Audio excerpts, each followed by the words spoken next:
Under the same moon, we share the love. Embracing the differences like hand in glove. Spreading peace and joy, it's a beautiful sight. Together we shine in each other's light. And now do we stand in love's pure might. Watching the world share in love and light. Hearts beating as one in our peaceful flight. Colors of harmony painting the night. United we stand in love's pure might.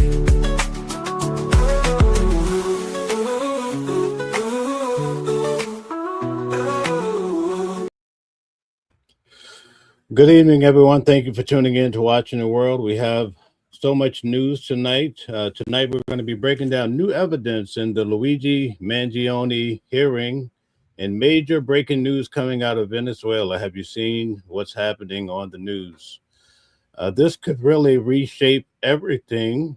In fact, we're also going to talk about Charlie Kirk's unaliver, we'll call it. Tyler Robertson was in court today for the very first time. But tonight we're honored to have with us Mama Flip. She's going to be here tonight to help us to understand her viewpoint on the different cases. Mama Flip, welcome aboard. Hi, how are you? Thank you for having me. How you guys doing tonight? All right. So you were in court today. How did it go? It was interesting. I mean, I still stand by my original statement. I'm sorry, I'm just fixing my hair. That these officers are like Kingstone cops. Kingstone cops are comedic cops that they used to back in the days where they used to have silent films, and you had the officers that would walk around with these baronets and twirl them and stuff like that. I'm probably just telling my age. This is what I see these cops are, these police officers. No disrespect to my police officers. I don't want nobody coming at me and saying Mama Flip is disrespecting police officers, but they are completely out of line, in my opinion. When I'm telling you these officers are trying every single thing to lie about what they did after they approached Luigi. I don't even know what to tell you. It was just, today was just amazing. I just sat there. Normally I go in the morning and I see the prosecutor because I only need to get there in the morning before I go to work. Then I go to work. But today I ended up actually going back because I wanted to see the defense actually do the cross-examination. And at night it was like back and forth. There was one officer, apparently he was the one of the leads that was there, and between the defense and the prosecutor, they kept on going back and forth the question. There was like literally 4 cross-examinations because they were trying to prove a point. And the point is that they searched Luigi's belongings, right, without a warrant. Yeah. Okay. Yeah. And they're trying to explain how that isn't a thing. Just like speaking his Miranda right is not a thing because he wasn't arrested, he was a detainee. So by the time y'all guys searched the man 3 times, so they searched him 3 times, they frisked him 3 times without the Miranda, right? Then after that, their rule says that in order to take his bag, right, and search, there's a rule that says you're supposed to search his belongings in his bag and his presence. If this is not an arrestee, you're supposed to search it in the presence. They didn't do that. They didn't search it. So at the end of the day, and his presence, they searched it outside of his presence. They searched it after they got him out of the McDonald's and they put him in handcuffs. They searched it there. But that's not even the wonderful thing. They actually went and they searched it again at the police precinct, right? And they're trying to explain how they're allowed to do that because everything in the bag was actually evidence, not personal. So there's a whole policy where you're supposed to separate the personal from the actual evidence. You're supposed to fill out a form. They didn't fill out the form. They had an explanation of that. Oh no, we didn't need to fill out the form because we already determined by looking in the bag that everything there was not personal. It was actually evidence in the New York case. I'm like, yo, The games they were playing today was just amazing. I just sat there. I was just like, yo, you guys are lying.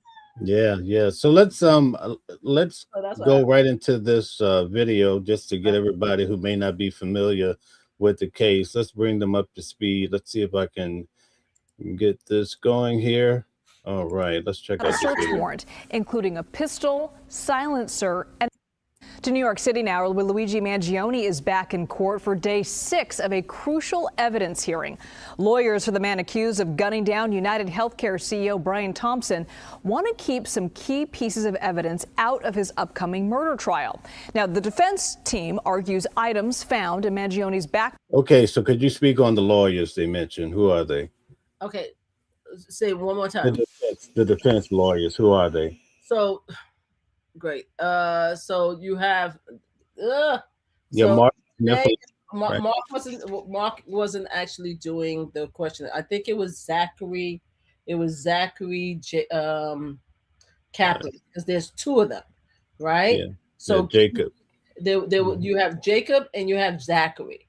So so I always hold on one second. Give me 1 second. Defense team for Luigi.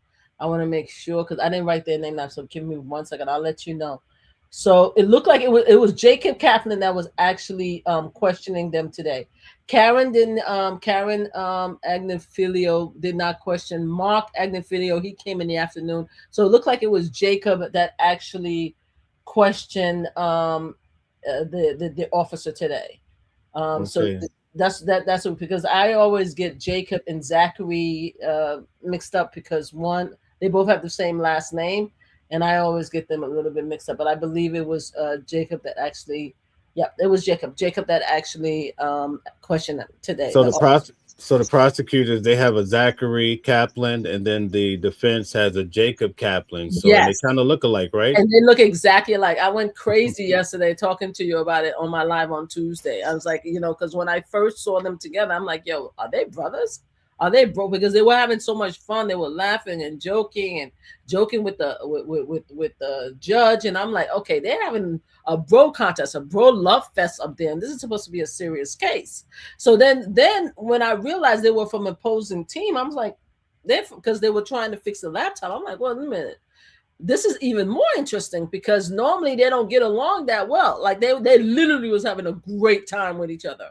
So then I was like, wait a minute, they look alike too, because they have like the military haircut, the police officer military haircut. I'm like, nah, they can't be true brothers. Okay, they can't be family, like real family. And then when I was searching for them, I realized they both had the same last name. I'm like, oh, hell nah. Not only do you guys look alike, you guys are having a good old time. Y'all on the closing scene, and y'all got the same last name. So I'm wondering if they're family, to be honest with you, which would be really weird. But yeah, those are the guys. So yeah, but I have not seen actually Zachary actually question anybody. It's only been Joel, which is the prosecutor, that actually doing the question. But today it was actually Jacob Kaplan is the one that questioned the police officer today. And it was police officer Bryant. I believe it was police officer Bryant, who was like a supervisor. So today was crazy. Today was a crazy day with the testimony, but yes. Okay, and this morning they had Lieutenant Hanley. He was he had his direct examination. Then he was cross-examination by Karen Agnifilo. So let's get back to the video. Okay. Pack were uncovered without a search warrant, including a pistol, silencer, and a notebook. But prosecutors say the search was legal. Let's bring in CBS News legal reporter Katrina Kaufman live from outside that courthouse in downtown Manhattan. Katrina, today the defense team took issue with the recent release of a video showing the shooting of Brian Thompson. What do we hear about that? So the defense made a statement in court today, and specifically what they take issue with is that the prosecution didn't just release this short piece of footage where you can see Brian Thompson being shot. They released almost 2.5 hours of CCTV footage. Now, we had not seen all of that in court. The defense points this out. They say that this wasn't brought up with any witnesses on the stand. They didn't know that this entire thing was going to be released. In it, you see the shooting of Brian Thompson. You see it being responded to, him being loaded into an ambulance. They believe that all of this is prejudicial to Luigi Mangione. They say that it's very unusual for it to be released. The whole point of the suppression hearing that we've been in is that they don't want certain evidence to go before a jury. So for them to have so much coming out in the public in a way sort of defeats the purpose of why we're here. And Katrina, there was a witness that took the stand today. What did they say? We've heard from two witnesses today. One was Lieutenant William Henley. Sorry, it's very windy here today. And he was the highest ranking officer on the scene that day. And then we've also heard from another supervisor, Sergeant Burns. I'd say the most interesting thing to come out today is it is the first time that we heard 911 calls. And these were between Lieutenant Hanley and 911 operators in New York. He realized when he heard that the New York shooter might be at that McDonald's that he needed to get in touch with the NYPD. The best way that he could figure out to do that was to just... So you see in the photo here, the video, that they pretty much have him cornered. What are your thoughts about that? He couldn't get up if he wanted to, right? Couldn't get up. He couldn't get up at all. I mean, the most interesting thing about this whole case is that they got a call. They got a 911 call from a manager at the McDonald's saying that they see somebody that looks like the man that was considered the CEO unaliver. Right, I'm going to say unaliver, but they said the different words. The different cops called him the iller and the erder, and I'm trying to say the words without putting the first letter in. So they said that they saw him there. So they decide to send two patrol officers, right, that was in the beat.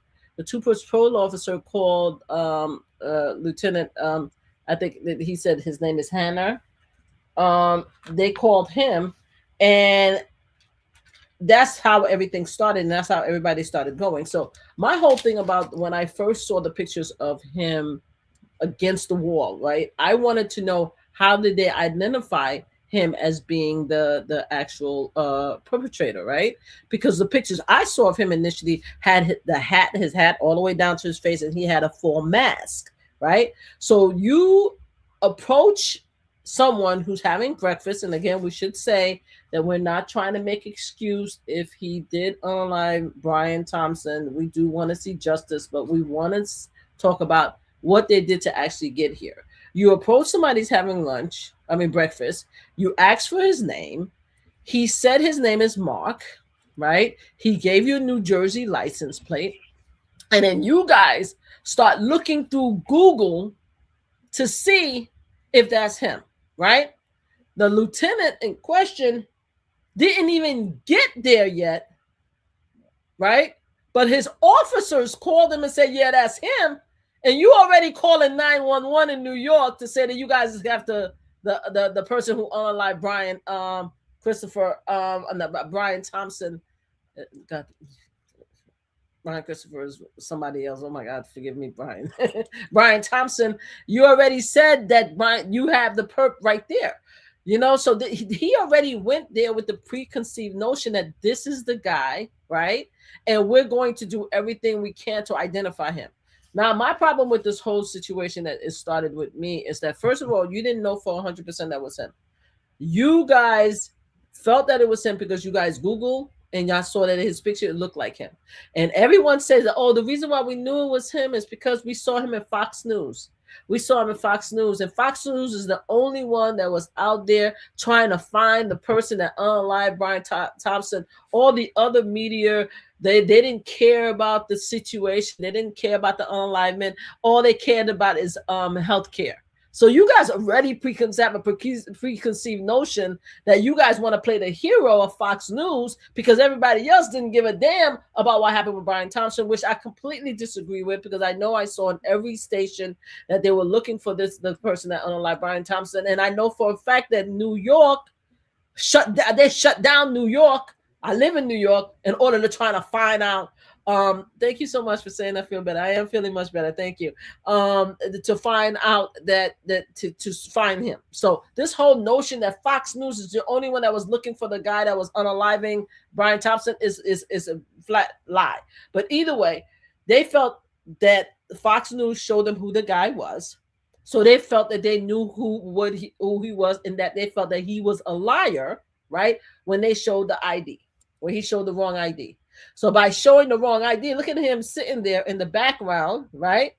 Then they talk to each other in the background because there's a lot of cameras. There's a lot of body cam footage where they're talking to each other, right? So they call the lieutenant, say that that's him. The lieutenant rush over there. He's calling 911. He's saying, yeah, we got the guy there. They say, do you know his name? He even tell the 911 person in New York that, no, I don't know his name, right? We got him, but I don't know his name. When I get there, I'll tell you what his name is. Like, yo, so of course, no one knew his name at the time, right? Allegedly, no one knew his name at the time, except for the Fox News cops knew his name wasn't Mark from New Jersey. You see, this is the most interesting thing to me, because if you guys did not know his name, you have his ID. How did you know that this guy wasn't Mark? Right? Why did you approach him and say that you're lying? That is not your name. We know your name, and it's against the law. And if you continue to tell us a lie about your name, then you will be arrested. When they said that to him, that's when Luigi was like, okay, you're right. That's not my name. They said, what is your name? Your name, my name is Luigi. And that's when they said they caught him. Oh, he committed a crime. And as a result of committing a crime, by telling us that's not his name, his wrong name, now we could search him. Now we could question him.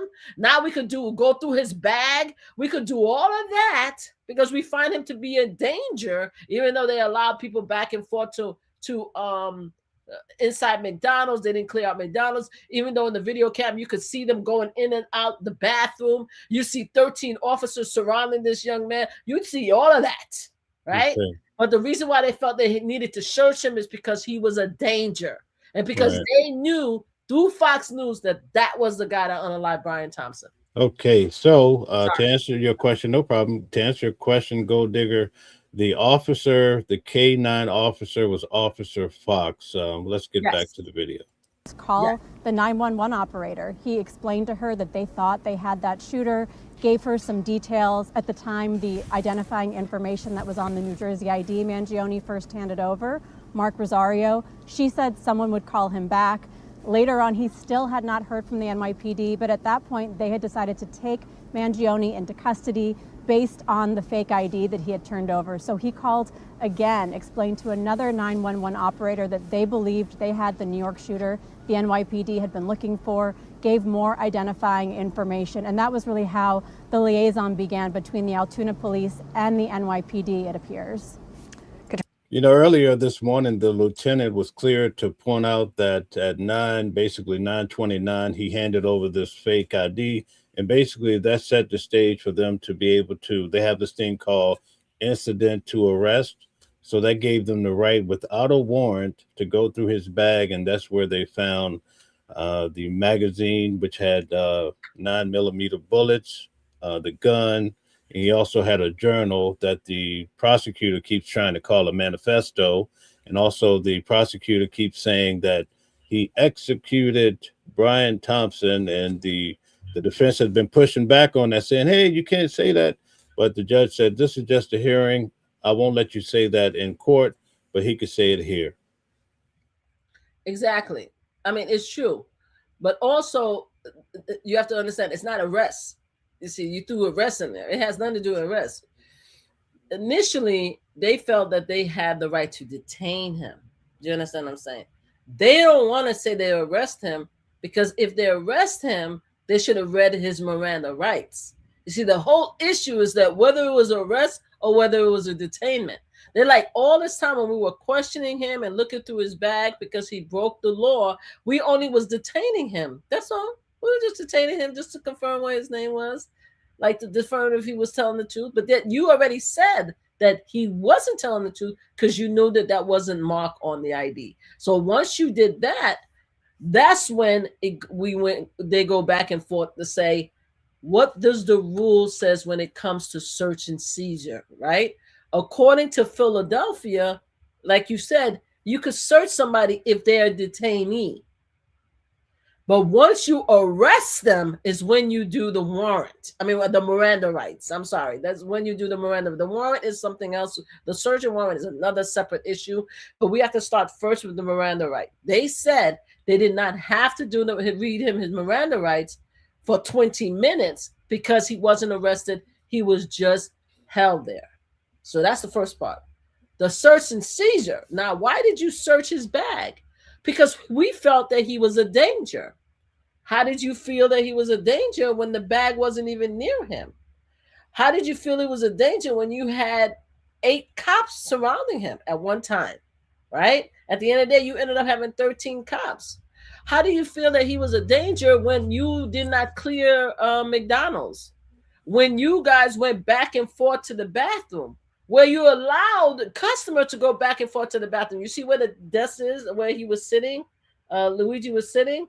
The bathroom was between him and the police officers. It was right against that wall. You see how he's leaning on the wall? The wall behind him is the bathroom. So they allowed customers to go back and forth and go to the bathroom, but yet they were afraid. They were concerned.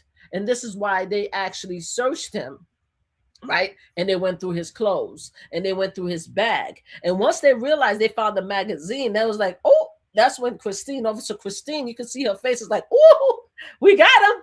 We got him. And she put it back in the bag. And that's when they say, oh, maybe we should get a warrant. And that's where the fight is between Sergeant Burns and Trent, because Officer Trent is the one that says, okay, I think we need to get a warrant right now. And Officer Burns was like, oh, no, we don't need it because he already committed a crime by giving us a false identification. So I think this is the most interesting thing. And the prosecutor keeps trying to get the officers to say that you don't know the rules of New York, because apparently the rules in New York is different from Philly. You can't be searching people, fritzing people, and just detaining and arresting without reading the Miranda right in New York. But apparently in Philly, you could do whatever you want to. So the prosecutor, Joel, keeps trying to get them to say, so you don't know, you weren't trained in New York, right? They're like, no, we were trained in Philly. And Philly, you could do stuff like that, you know? So that's the whole gist of what's going on. They're trying to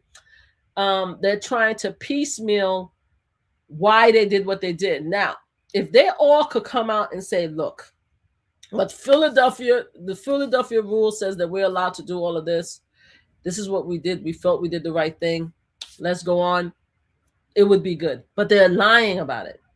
They keep changing their story. Prime example was Burns. A lot of reporters this afternoon were like looking at each other like, what the hell? Did he just say what he said?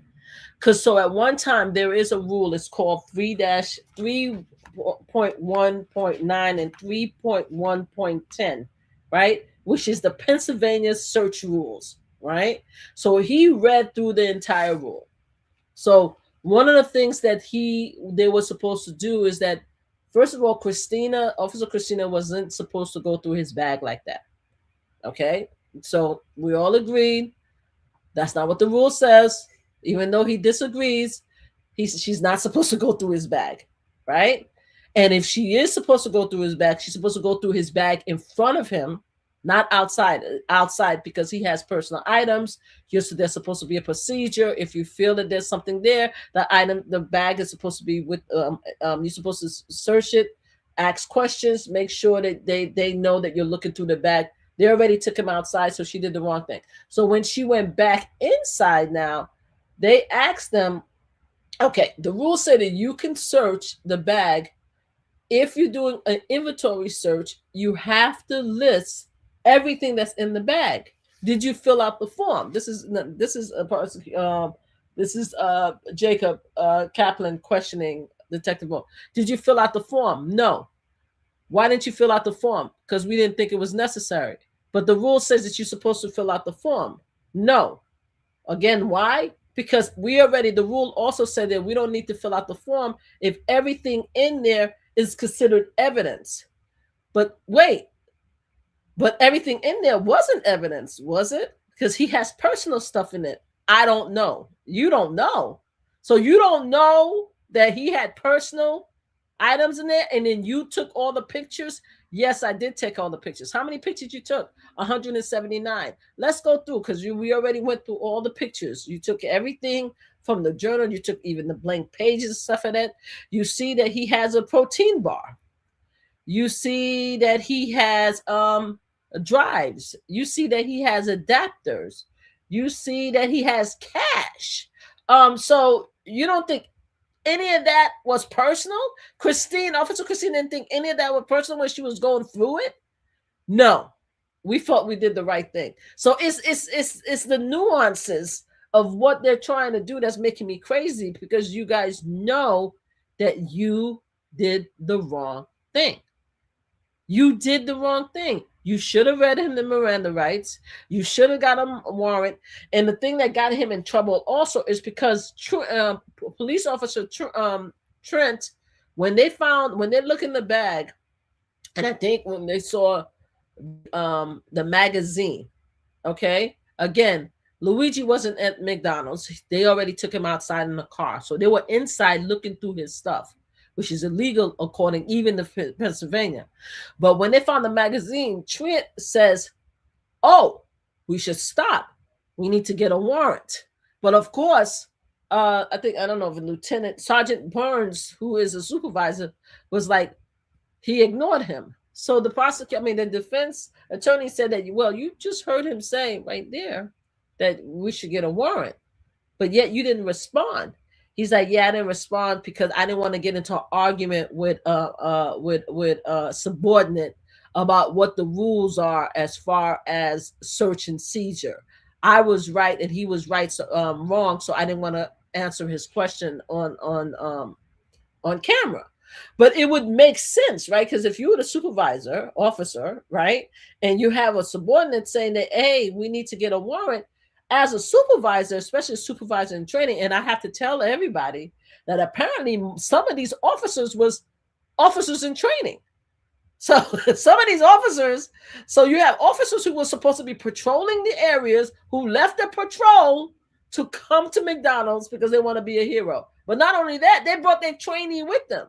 So if this police officer, I don't think he was a trainee, but if Trent mentioned to you and you're the supervisor, you're the officer in charge, one of the officers in charge, why not tell him, no, we don't need a warrant because this is a legal search because of this and that. But no, you said that, no, I didn't even want to answer him because, I didn't feel that I didn't need to explain it myself. So it's a whole lot of nuances, but at the end of the day, they are trying to explain why they did not read his Miranda right, why they searched him, even against their own Pennsylvania search rule, even against their own Pennsylvania arrest rule. They're trying to explain it. And they are ticked off, and they are not happy with being questioned and stuff like that. And I really seriously think, and again, people are going to say that I'm wrong about this. I think is that a lot of them collectively have this mindset of police officers, but not only police, but a certain type of police officers that don't need to be questioned. Even Burns, I think it was it Burns or this morning, Lieutenant? No, it was Burns. No, it was the lieutenant this morning. Hanley. They asked him, I'm sorry? Hanley is his name. Lieutenant Henley. They asked Lieutenant Henley, where did you see his photo, right? Every officer up to that time that I seen said that I saw his photo on Fox News. Every time. I think the lieutenant got hit on the Fox News because they asked him, where did you just photo? He said, oh, I just saw him on the website and stuff like that. I just saw some of his pictures on the website and everything. The most interesting thing is when he was going to McDonald's, he had to search the website again to look at his picture. He said, I just saw the website. And then he went on to say that, oh yeah, I saw on the website, but I did see some clips on some of the other news channel, the CNN, with their talking heads, the ones with the talking heads, and then making a certain analysis of how is it for us to do our job or something like that, right? But it's the way he said it with such disdain. Like, oh yeah, I've seen clips with these talking heads channel like CNN and MSNBC. So I'm like, yo, you guys are all on this mindset. Even the one that says didn't even come out and said that I'm watching Fox News. To me, every single of them so far have such a disdain for anything that has to do with Luigi. And as police officers, obviously, you don't want to see anyone unalive somebody, period.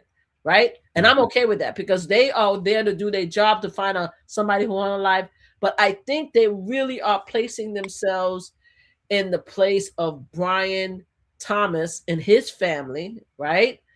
But they see Luigi as a left-wing healthcare nut, and they are the hero to try to save the world from the left-wing conspiracy people who wants to do away with people like themselves or their husband and their family who just want to do their regular job. You understand what I'm saying? I'm just seeing, and again, I'm waiting. Every time I hear them speak, I just see the disdain. It's like that you could just hear whenever they talk about the news and the media and the coverage and the photos and stuff like that and their mentality, it just seems to me that they are so far right in this particular time that they didn't care that they broke the rule as long as they got the guy. Right. That's how I feel. All right. So due to time, we have to switch gears here a little bit, but we're going to come back to Luigi Mangione if we have some extra time. I want to take a look at what's happening in Venezuela. Let's take a look at that. All right. Okay, here we go. This morning, the Venezuelan government is accusing the United States of blatant theft after the U.S. seized a massive oil tanker off the Venezuelan coast. An elite armed Coast Guard unit seen rappelling out of helicopters onto the deck of the tanker on Wednesday, executing a seizure warrant, according to Attorney General Pam Bondi. Bondi says the tanker was part of an illicit oil shipping network supporting foreign terrorist organizations, transporting what the Trump administration says was sanctioned oil from Venezuela and Iran. We've just seized a tanker on the coast of Venezuela, large tanker, very large. Largest one ever seized, actually. And other things are happening. It marks a dramatic escalation in President Trump's pressure campaign against Venezuela's authoritarian leader, Nicolas Maduro, and what the president calls Maduro's illegitimate narco-terrorist regime. Venezuela has the largest oil reserves in the world, producing roughly 1 million barrels a day. When asked what will happen with the oil seized, the president responded, I assume we're going to keep the oil. In a statement, Venezuela... Okay, so is this about drugs or is it about oil? What do you think? It's about Donald Trump insanity. That's what it is. It's about Donald Trump insanity. It's about it's also about trying to change the narrative with the Epstein files. This man is nuts.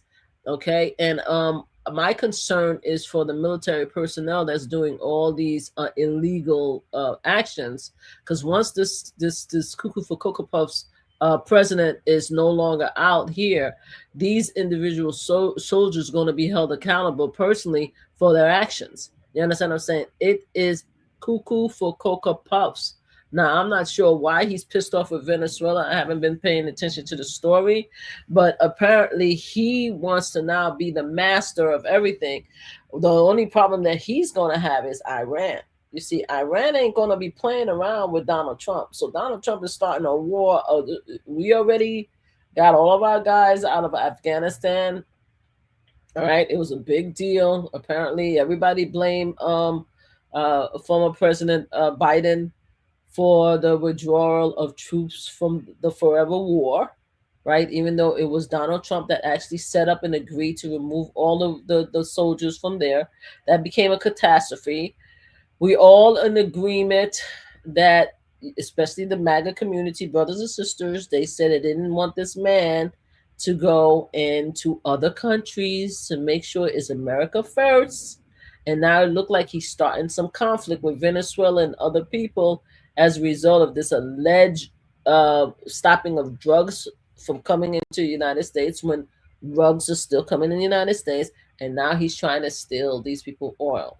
So when Venezuela and Iran and them start escalating, and then it becomes a full-out war where they have to send soldiers, I just hope that nobody's looking at my grandkids or my sons, because they ain't going. Because y'all asses voted for this man and said that this man is not going to war, and now he's creating a war type situation. So that's how I feel about it. I think that he's cuckoo for Cocoa Puffs. He's nutso, and he's putting us in a very difficult situation.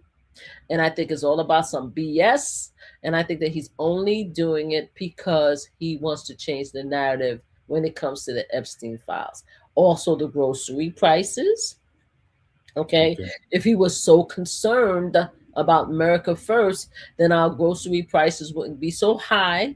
Now we're talking about, now people are concerned about their health care is going to be increased double by next year. So we have that. We also have so we have grocery, we have health care, and our gas bills is crazy, our utility is crazy.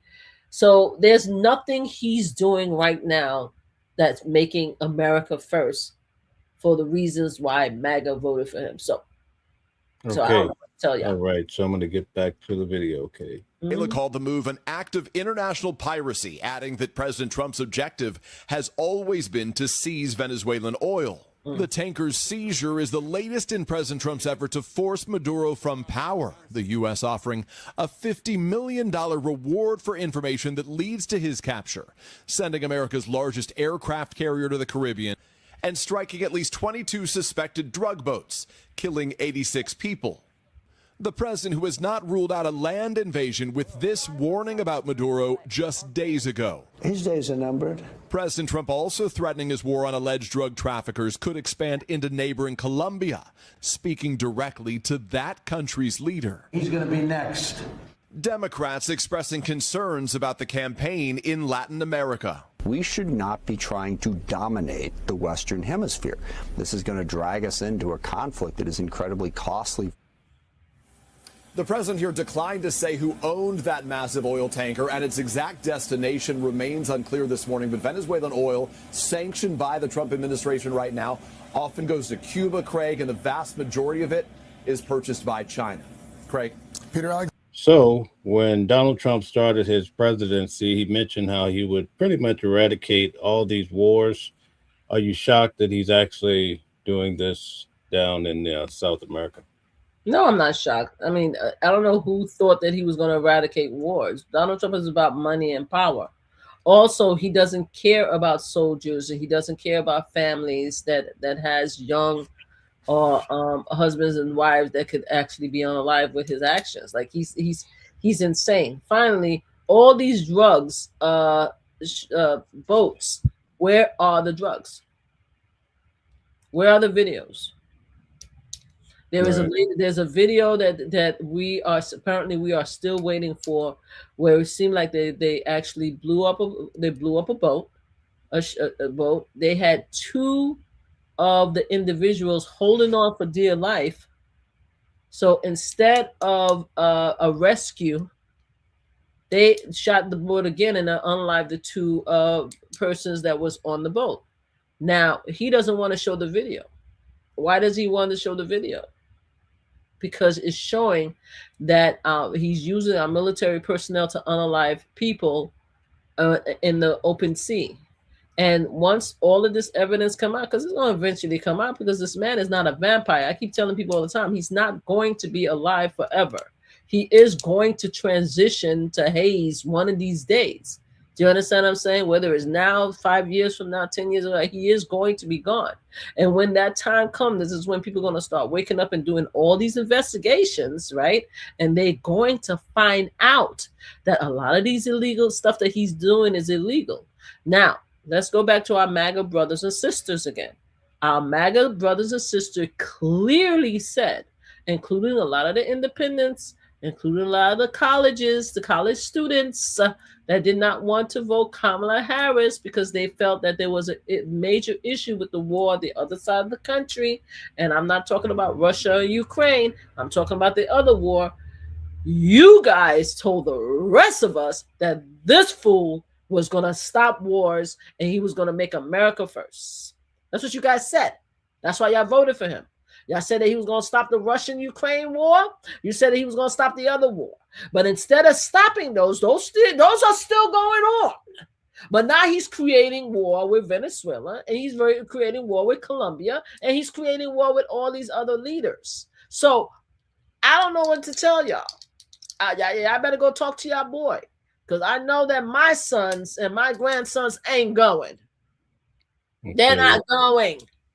And if this fool start talking about how he wants to, what's the terminology when they force and I'm a Marine. When they start not recruit. Drafting. Thank you. I'm sorry.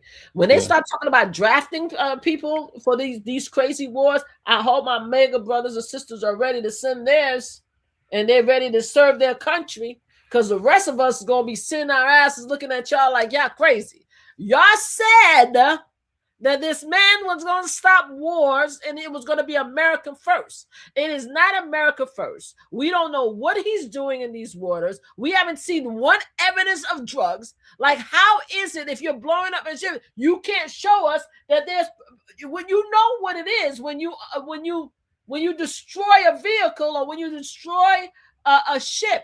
Like, there are residues, there are woods, there are metals. I mean, if there were rugs there, they could show us there are drugs. But we haven't seen anything. And now he's stealing oil. Now, did you hear at the end of the report that some of the oil go to China? Now, we know that he's fighting China over the trades, right? So now we're going to now go to war with China because he's stealing China oil too. Did you guys hear that the oil was supposed to be going to China? So now we have the problem. We have the problem with the farmers. The farmers can't sell their it's not their wheat, but their grain. We have that. To the point where now the farmers has now become the new welfare queens of America, because they're now getting social change. They're getting checks, $12 billion bailout checks for the farmers because they can't sell their grain to China. And now you're stealing China oil. So where are we? What's going on? I mean, I just want to know what everybody is expecting from this guy. What is he doing to make America great again? Now, it came out in the news today that Putin is actually asking for some accountability. He wants to know why America has taken over or seized the oil ships. So Putin have asked, he's going to have a problem with Putin because Putin and China are best friends.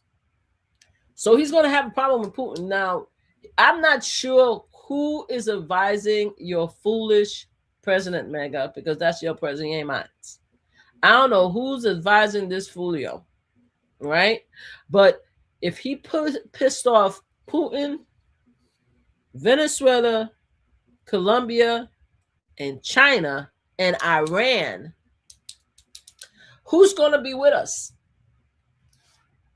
Who's going to partner? Who's going to fight with us against all of this shenanigan that he's up to? Because he already disrespecting all of Europe. He already keeps trying to get us away from the United Nations. So who's going to support? So we're going to be out here, our behinds out here trying to steal people oil, causing conflict for what? What's the purpose of what he is doing? I hope that MAGA can explain to the rest of us what's the purpose of what he's doing, right? Why is he doing it? All right. So let's get back to the rest of this video. Alexander from the White House. Peter, thank you. Let us bring in Kristen Welker, moderator of Meet the Press, who's right here in New York with us. Kristen, good morning. Good morning. I'm sure a lot of people are, they've been probably following what's been happening in the Caribbean, but we've seized an oil tanker off the coast of Venezuela. Are we at war with Venezuela? It's a great question. I spoke to two senior administration officials overnight who say this should not be viewed as a war with Venezuela. But there's no doubt that this is an escalation, and it's a part of a broader escalation that we are seeing. So seizing this oil tanker, the president has amassed more troops in the region, and of course, those targeted strikes against alleged drug boats. So where does this all go from here? The president hasn't ruled out the possibility of land strikes against Venezuela. He signaled there was going to be more action coming in the future. And I think what's notable is that we are seeing bipartisan calls quite. Do you think we could see some action against Mexico since drugs come in through Mexico too? I don't know. I mean, because initially he was supposed to build a wall, right? He was supposed to build a wall to prevent immigrants from coming from Mexico and to prevent drugs from coming from Mexico. That was her original. That's what he said in 2016. So 2016 to 2020, he was supposed to build a wall. The wall has not been completed. Okay, so now you are telling me that you are going after Venezuela. We didn't even know there was a problem with Venezuela and Colombia 2016 to 2020. When did that happen? He didn't address the Mexico situation, maybe because he knows that the Mexico female president is not playing with him and she's about to go all ham hot on him. But I don't know what is going on with him. I don't know. I have no idea. And another thing that concerned me is that Congress is supposed to have the war, is supposed to have the rights to vote for a war. They have the war power. Not he is the head of the military, but he cannot declare war. He's not supposed to be allowed to declare war. It's supposed to be Congress. It's supposed to be a meeting. It's supposed to be a discussion, and Congress is the one that's supposed to be able to declare war or to authorize war or authorize funding for war. He doesn't care about none of that. He's going around all these rules and regulations in order to start a conflict. I'm surprised, to be honest with you, because I thought the Venezuela and the Colombia presidents, they were more like dictatorship, like him, because he wants to be a dictator. So I thought a lot of them was pretty much strong men like he wants to be. So I'm not sure, and I don't think anybody has been able to explain to us yet as American, why is he doing this? He's saying that, oh, he's doing it to stop drugs. There is no proof that these ships are coming to America. So far, I have not found any from the media. There is no proof that says, oh, yes, he found these ships on the border of the American coastline. That's why he blew up the ship. There's none. Okay, Candyman says he didn't steal oil. The ship was under international sanctions, so it was hauling illegal cargo. That's from Candyman in the audience. He stole oil that does not belong to him. Maybe we didn't hear what they said. All right. They said specifically that the oil was on the way to China. That's what it says. Do you want to play what they said the oil was, Mel? It said the oil was on the way to China. That's what I heard. Okay. Right? All right. I don't have the oil, no, you played it earlier with Brian. With the earlier report prior to the panel. The first clip, it says that according to the understanding that oil was on its way, was supposed to end up in China. So if the oil is supposed to end up with China, whether it's considered illegal cargo or not, what I'm saying is that he is starting trouble with China and Iran, right? This is what he's doing. Okay. Venezuela, Colombia, Iran, China. Massive, major countries, right? Why is he doing it? Yes, And indeed. he's supposed to be America first. How is that America first? Exactly. Thank you so much, Bordeaux, for the super chat. We're going to move on to the rest of this video, and then we're going to talk about Charlie Kirk. As you know, his unaliver, we'll call it, was in court today for the first time. But let's finish this out. Frankly, for more oversight into all of this, particularly if there's going to be more escalation, and lawmakers demanding to see proof and evidence of what the administration is arguing. To your point, though, I mean, the attacks on the alleged drug boats, the seizing now of this oil tanker off the coast, this obvious escalation, net positive for the president or a liability for the president, or is it just too early to tell? I think it's too early to tell yet. Here's what I can tell you. More Americans disapprove of what they're seeing. 48%, for example, say that they disapprove of those strikes against drug boats without a court order approving them. So that gives you a little bit of an early snapshot. But again, I think people are just starting to digest this. And that's why you have those bipartisan calls, Republicans like Senator Rand Paul, Josh Hawley, even Leader John Thune saying we want to see the full video of some of the more controversial strikes. And here's the other issue for Republicans. They're concerned it's taking away from the top issues for voters. We are, after all, in a midterm season. They want the president to be focused on the economy, health care, those Obamacare subsidies set to expire. So that's, I think, part of the concerns. Kristen, thank you. Of course, much more to be discussed. Okay, so that pretty much, what do you think? But exactly what I just said. I mean, they're saying it a lot more eloquently. I'm just speaking in Brooklyn terminology, right? I'm a Black woman from Brooklyn, so I'm just going to say it as a TIE is exactly what I just said.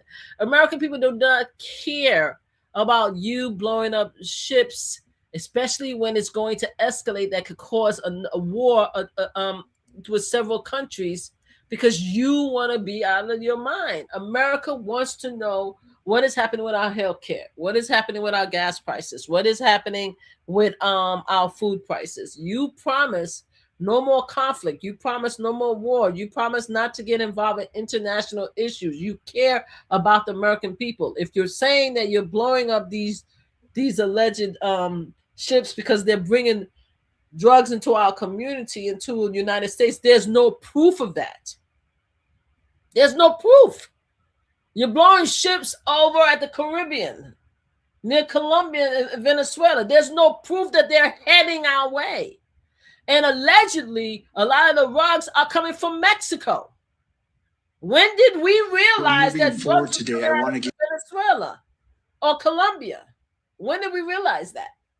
And why is he doing it? It just doesn't make sense to me. So anyway, yes. So now we're doing No, it's okay. You can keep going. Also, I just want to mention to you, we have some requests for us to discuss Luigi some more. So after we go through this whole ordeal about Charlie Kirk, which we know is really a hot topic, everybody, he's like the new, I don't want to say Messiah, but they look at him as being, something like a saint. So we're going to touch on that too. So I just want to, after we discuss this, we'll get into Luigi again for those who are requesting. All right, so I'm going to start this off now. Yes. Good afternoon, and I recognize Mr. Robinson in the courtroom as well. Good afternoon. So I just want to preface this by saying this is Tyler Robertson. This was his first day in court for the unalignment of Charlie Kirk. So let's check it out. For the benefit of the record, calling case 251-403-576, State of Utah versus Tyler James Robinson. Counsel, as we're moving forward today, I want to give an overview of what we anticipate doing. And it comes down, we're addressing three issues. The first is the October 14th, 2025 audio recording of the closed hearing and the October 24th, 2025 transcript of that hearing. The second is the state's motion to amend or clarify the publicity order, commonly known or referred to as the gag order. And finally, the motion for limited intervention and request for notice of motions to close, seal, or reclassify, and which has been filed by the media organizations and by counsel who are present today. So as we begin, the first part is we'll begin by addressing the October 14th audio recording and the October 24th transcript. This portion of the hearing will be closed so that I may hear from the parties regarding which portions of the recording, the record should remain sealed. All members of the public and the press will be excused, and the hearing will not be broadcast. This is because I need to hear what should or should not be sealed or protected, and it would not benefit to. Let me ask you a question. What do you think in the case of Luigi Mangione, the alleged shooter in New York, wrote 3 words on 3 bullets, right? Deny, delay, and depose. In this case, too, he did a similar thing allegedly with him. You think this is a new trend where they're actually engraving words on bullets and shooting people? I'm not sure what he wrote on the bullets. I do know that one of my advocacy world was a survivor advocate for many years, and that is also I was a gun violence prevention advocate for many years. So one of the things I do know is that a lot of these individuals who are doing these celebrity, and we call them celebrity unaliving or mass shooting, they do these type of actions in order to bring more focus to their act. It could be anywhere from writing on the bullets to these manifestos to actually unaliving people on holidays or in big crowds. They just do it in order to get more focus. Also, a lot of these actions are based on past actions, right? So if years ago, for example, the Columbine shootings, right? The person had on, they were all in black and they had on body suits, like bulletproof vests and stuff like that. So they follow the MOs of a lot of the past shooters. And I think this is just one more thing that they look into the deep web to see what they can do to have a bigger impact. So I think that's what is happening. And then I think the more a lot of these young shooters, depending on where they're getting the information, a lot of them are being defranchised and they just want to be famous for these acts, So, yeah. So that's my opinion. But I did want to go back with one thing, because you had a comment where it says that somebody says that attacking Iran is making America first. You cannot have, MAGA brothers and sisters, you cannot have it both ways. You can't. You voted for this man because you said he would end all wars. Period. He went through the trouble of removing all of our military personnel. He had an agreement with Afghanistan to remove all of our soldiers, to the point that former President Biden was blamed because several soldiers were unalive with the retraction with other people that were trying to escape because of the deal that Donald Trump made. And there was a deadline. And by the time we went through the retraction, the withdrawal of all the troops, all hell broke loose, right? You can't have it both ways and say that him going back to attack Iran is making America first again, when you already, all of you sold us on this asinine dream that this man will not go back into wars. You can't have it both ways. He's supposed to leave the international issues alone, period. Him attacking Iran, him taking oil from China, him going and shooting both out of Venezuela, he's stealing oil from Colombia. That is an escalation, okay? That's an escalation. He is putting our soldiers in harm's way, and we don't know why. We don't know why. We haven't seen the drugs.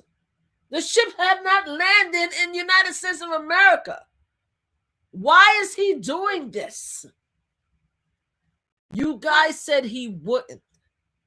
So I don't want to hear you guys talking at both sides of your mouth. Yes, him doing this making America first. No, America first mean America first. America first, American only. Period. Anyway. Okay, so Jeb says, yet you defend drug runners from Venezuela. I defend drug runner from Venezuela. Where is the drug runner from Venezuela? Show me proof. Show me proof that these boats had drugs from Venezuela. Show proof.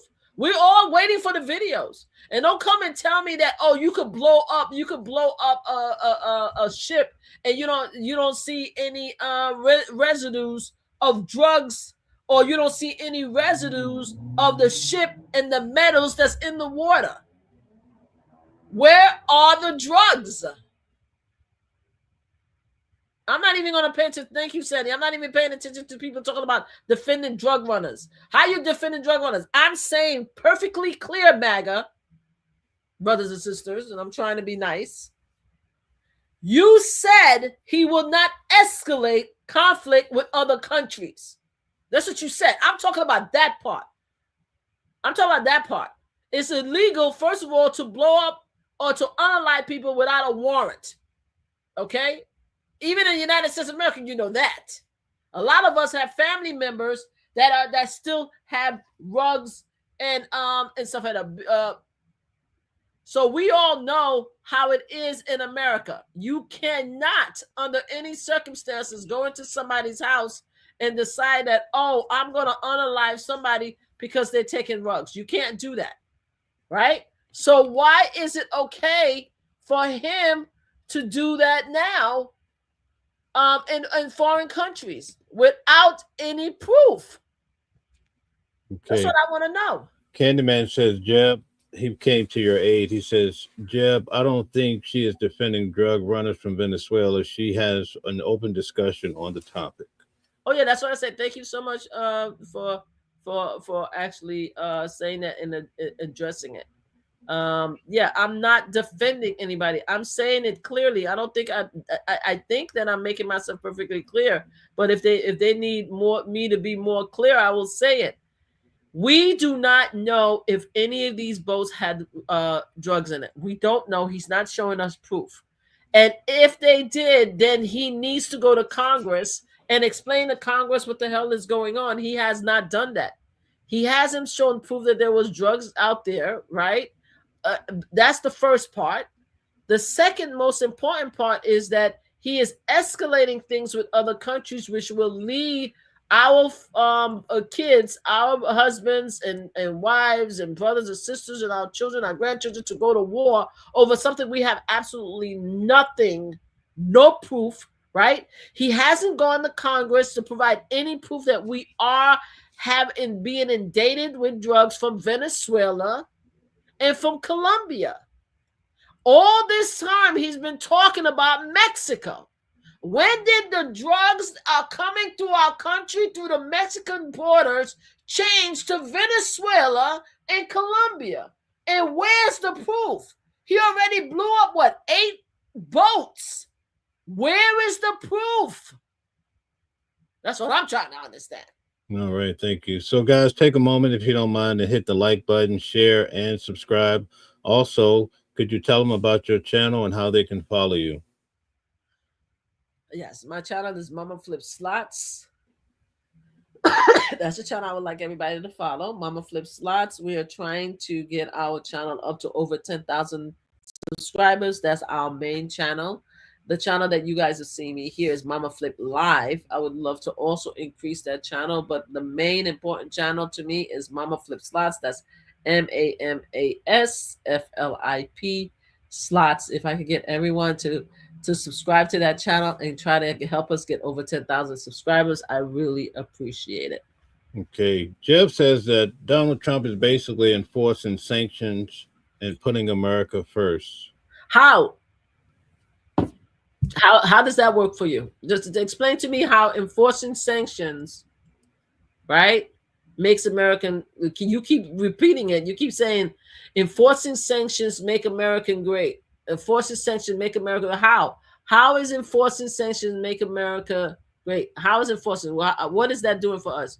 Explain to me how's that helping the United States of America? Explain to me how's that helping my grocery prices? Explain to me why my gas bill is $500 a month. How's that helping me out? Explain to me. How is it helping with my taxes? My tax bill was crazy.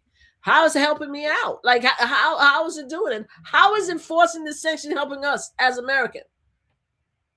Just show me. Is the oil that he just stole, is that going to help my gas bill go down? Is my gas bill going to go down next month because he stole some oil? What is he doing for us?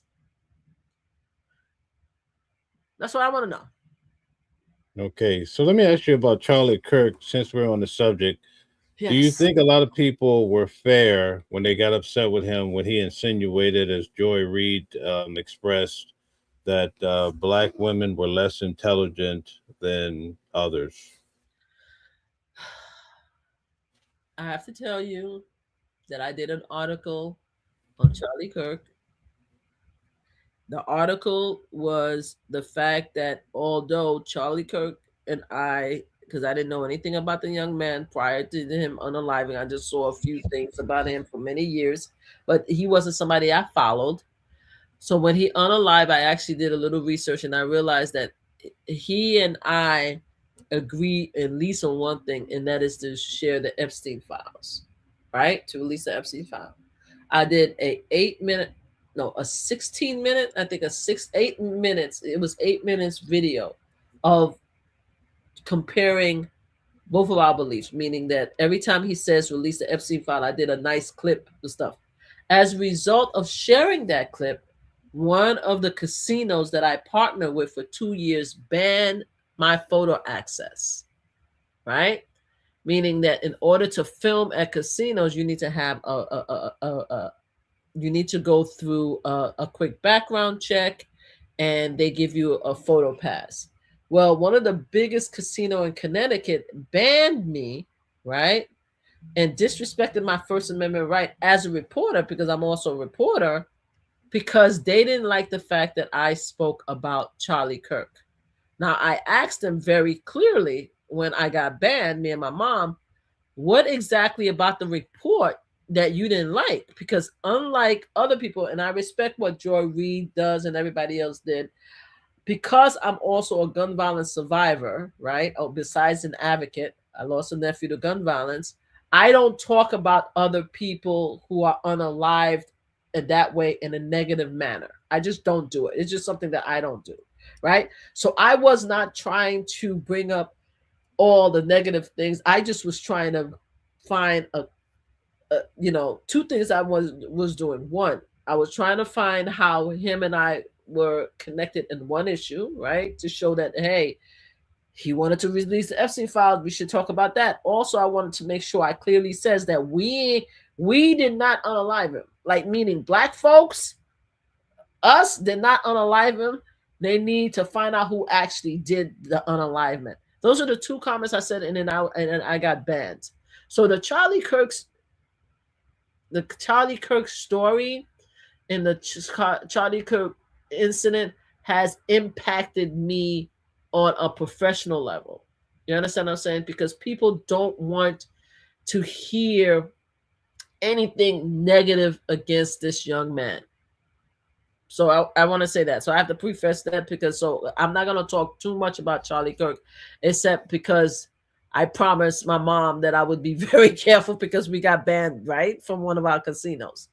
Now, with that said, I will say, as far as Robinson, right, the perp that actually unalived him, similar to who they said Luigi, we definitely need to go and find the truth about why this happened to Charlie Kirk, right? Why was he unalived that way by that particular person? We need to find out the truth. Now, the most interesting person that I've been following is Candace Owens. And me and Candace Owens has absolutely nothing in common, except for the fact that I want to also find out why a young white male from a white community who support Donald Trump unalive Charlie Kirk. Now, with this judge that you just showed a clip, I'm a little annoyed and I'm a little worried because one of the things that Candace Owens keep pushing, and again, I disagree with 98% of Candace Owens' statement. I don't like her. She probably would never like me if she knew who I am and stuff like that. Everything she's ever said in existence is cuckoo for Cocoa Puffs, conspiracy. I've taken very personal everything that she says about COVID and the COVID fight. I'm taking very personally against her, so I don't like her, and I'm sure she doesn't like me. But with that said, that 2% about her trying to figure out what happened with Charlie Kirk I'm finding that to be very interesting, to the point that I'm actually listening to her. Now, she's going to have a field day because that judge in that clip just said that he wants to have listen to recording or see videos without the media being in the courtroom. What is that about? So now you guys going to have me looking at Candace Owen like, okay, maybe she has a point. Why would a judge, because we are now sitting in a very similar situation when it comes to Luigi. The judge, the only thing I think the judge stopped from showing on the camera was the actual manifesto. There were certain photos that he didn't show. They did describe it. But we're able to see all the videos as media personality. We're able to see all the videos. We're able to see the body cams. Why is this judge all of a sudden saying that the media or the public cannot hear this particular clip? This is crazy to me. What are your thoughts? Yeah, absolutely. I think there's so much to this Luigi case that I think it's a good chance that a lot of this stuff or some of it will be suppressed. I think it's possible.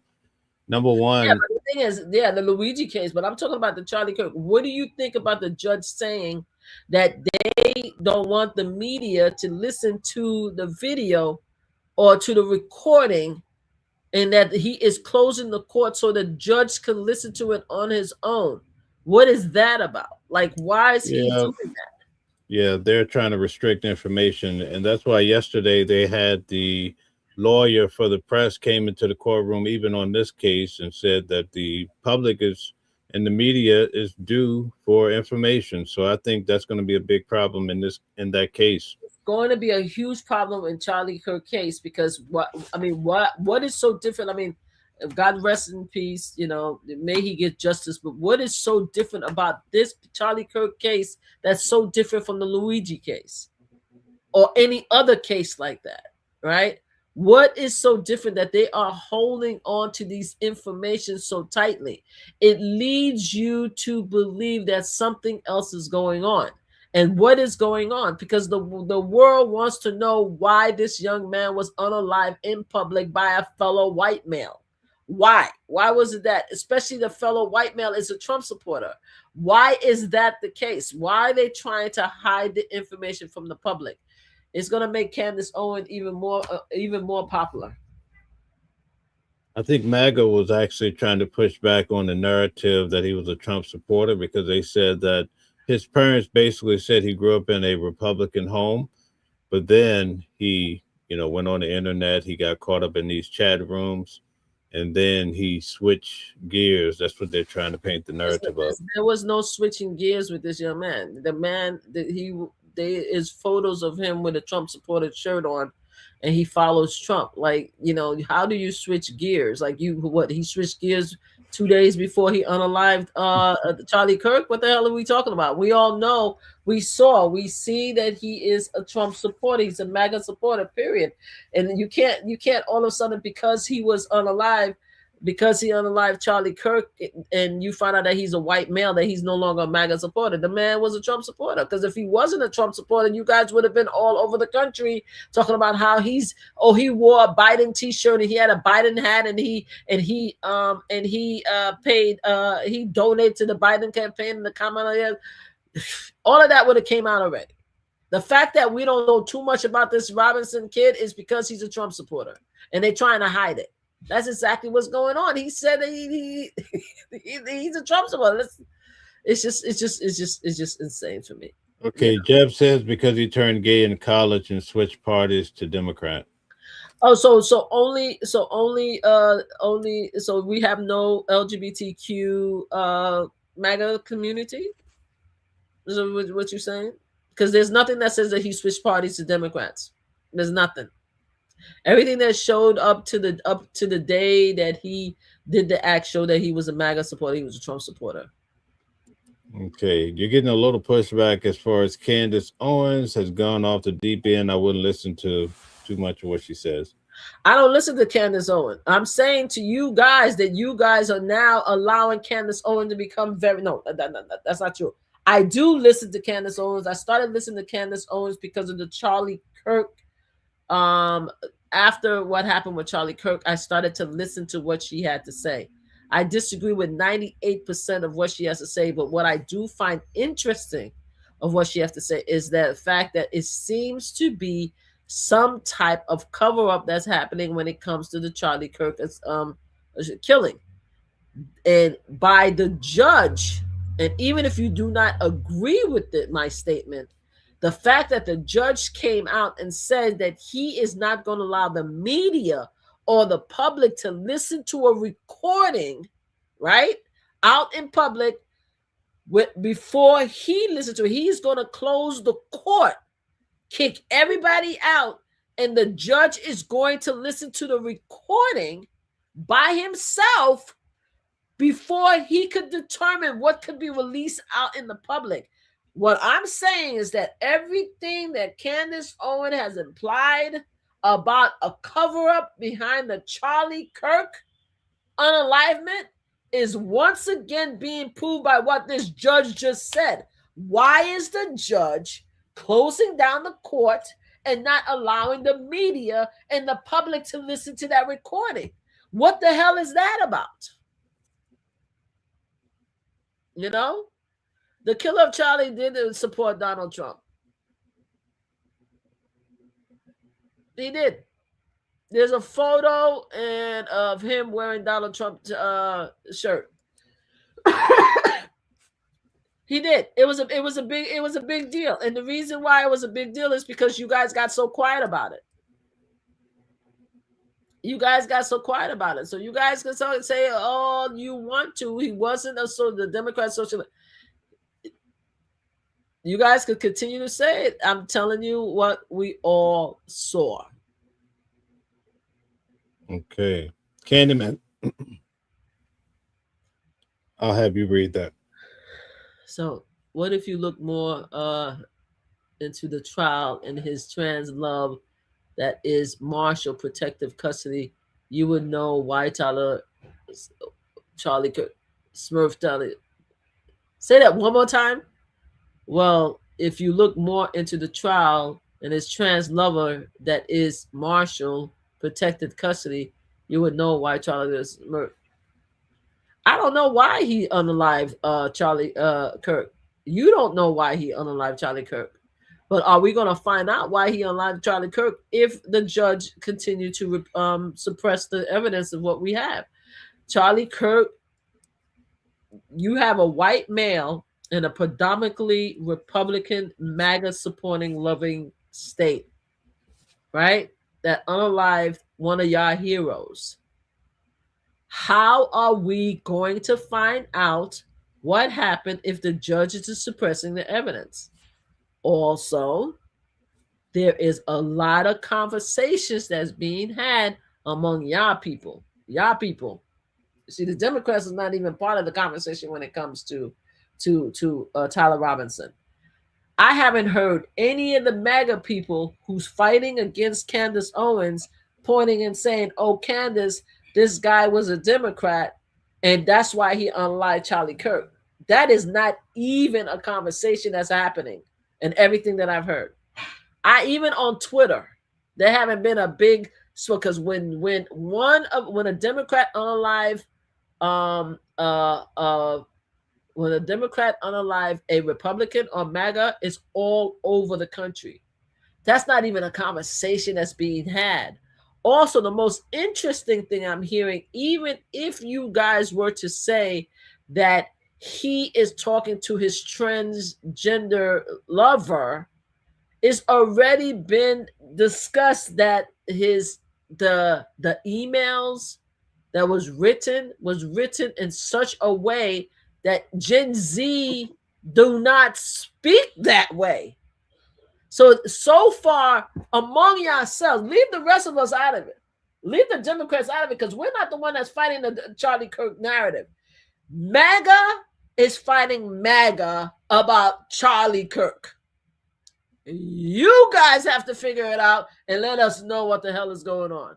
Because you have the Fuentes, you have the Tuckers, you have the Megas, you have the Candace Owens, you have the TPUSA, whatever. Now you have Erica, his widow is coming out now.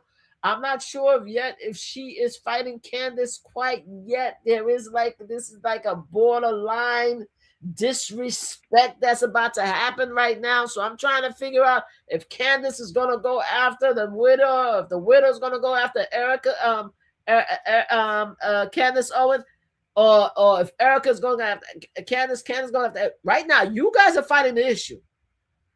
The Democrats ain't fighting nothing when it comes to Charlie Kirk. We are actually minding our own goddamn business. So if you feel that it was a Democrat that actually did it, y'all not talking about it. Y'all talking about ships and Egypt and the country across the other country across. We are talking about whether he's Catholic or versus not being Catholic. He is the religion of the country across the, because I don't want to name that country because I have a lot of family friends who are part of that religion. So I try very hard not to talk about them like that because I can get myself in trouble. So you guys need to find out what happened to Charlie Kirk, because y'all fighting among each other to try to figure it out. But one thing I can say is that this judge just came out and said that he is withholding evidence.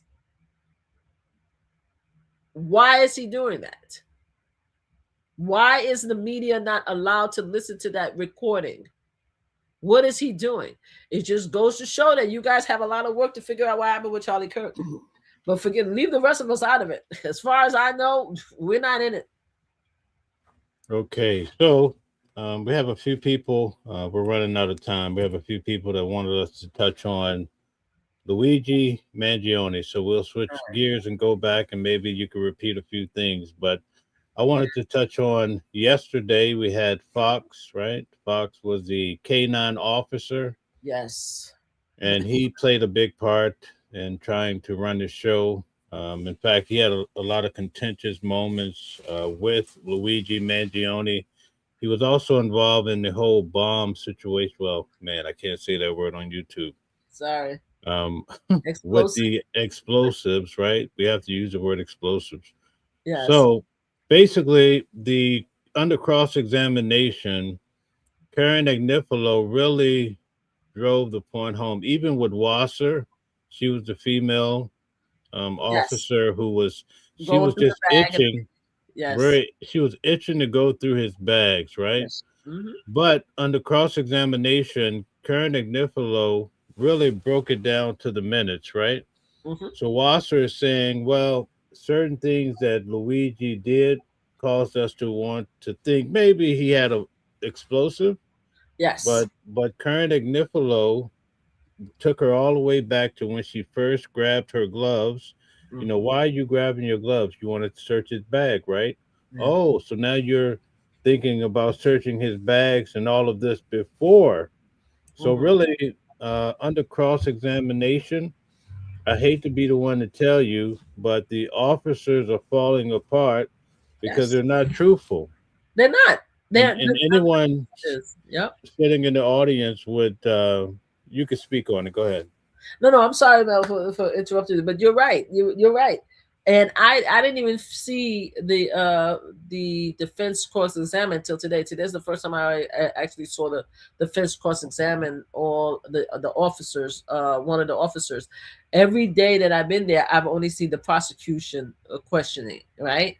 And even the way the prosecution is actually asking the questions, to me it seemed like they're trying to feed the information to the officers. Like, for example, today, Officer Byrne, the last officer that was there today, he was saying some stuff, and I can see Joel, the prosecutor, shaking his head like, I'm like, I even put a note. I'm like, why is the prosecutor telling him no? Like, what are you doing? Like, so at the end of the day, what happened is that Christine is the prime example, because when she went in there and the reason why I remember her is like when she was going in there, she was like, whoops, when she walked through the room, right? So there's a video camera when she was in the room, and the prosecutor's like, why did you say oops like that when you walked up? Because it sounded like such a joyous exclamation. And she was like, oh, because I almost tripped and fell, right? So she came in there not worried. She came in there not concerned. None of them felt concerned about Luigi being this huge person who unalived Brian Thompson. They didn't feel any concern. You could see they were all relaxed, chilling. You see there were 2 patrol officers. The Lieutenant Hannity, let's call him Lieutenant H, he got a call from one of the officers and said, do you need me to come? And he said, no, stand down. And he still showed up. All of these officers left their various jobs, their patrol, just to come to McDonald and see this person who unalived a CEO, right? And doing that, they in their mind had hero complex, and they felt that they did not need to follow the regular rules and regs.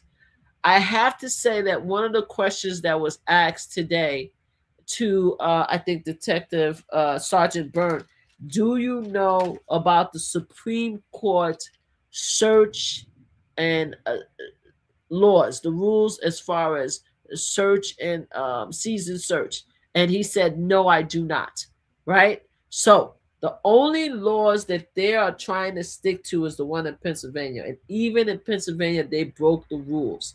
They were not supposed to look at the bag outside of Luigi's presence.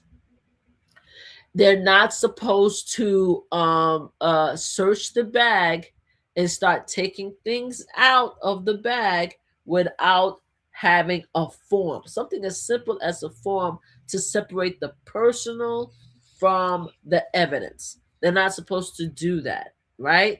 When they take the bag in, once he is arrested, that's when they're supposed to get a warrant. They did not get the warrant to search the bag. Also, they searched the bag 3 times. Christine searched it when they went into the police precinct. There was a little hallway. The guy, I think Sergeant Byrne was the last sergeant. He said he looked at it, right? And then he went and searched it again to take pictures. So that's, to me, that's 3 search without a warrant. Okay, so everything they've done, from questioning Luigi to not reading his Miranda rights to them only detaining him, because that's what they're saying. We didn't need to read his Miranda right because we only detained him, to finally putting the cuffs on him. And it's when they put the cuffs on him, that's when they read his Miranda rights, right? And I don't even think and then they took him outside before they even search his bag.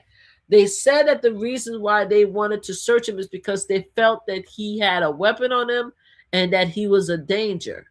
But the way they act in the video, they were not in fear. They didn't clear that McDonald's restaurant. They went to the bathroom. I think the original officer that questioned him, he went into the bathroom. Christina went to the bathroom. You see Patriot from McDonald's going back and forth between Luigi was sitting at the table. The police officers were standing here. There's a walkway to the bathroom. You see people walking back and forth to the bathroom and stuff. And there was nothing about them and their actions that showed that there was such an urgency to break these rules because they had somebody so dangerous in front of them when they were just relaxing. And they all came there because they felt that no one cared about what happened to Brian Thompson. They are the only one, because they in Pennsylvania and they watch Fox News, and Fox News said that this guy was a bad guy and no one cared about the story except for them and their community and Fox News, and they wanted to be a hero because he is a leftist who only cared about health care, and we are the American heroes, and we're going to do what we need to do to get this guy arrested and this guy brought to justice. That's how I saw it. So here's an issue that has not come out in court, at least to the level that I would like to have seen, right? Okay. So Luigi Mangione is sitting there at the table right by the bathroom, right? He has two walls, right? He can only get out the tables in front of him, right? He can't move. Right. It came out in court that they did not have the right to arrest him simply because he looked like the New York shooter. Yes. Okay.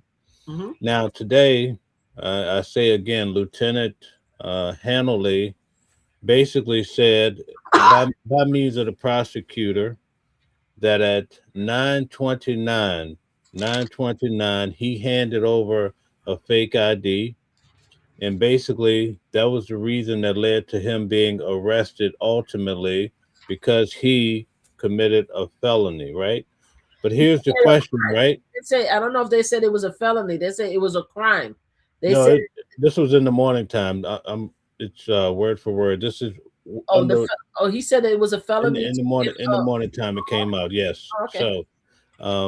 So here's my question: did they have a right to even ask him about his ID or who he was based on him just sitting there in McDonald's? So that's the question.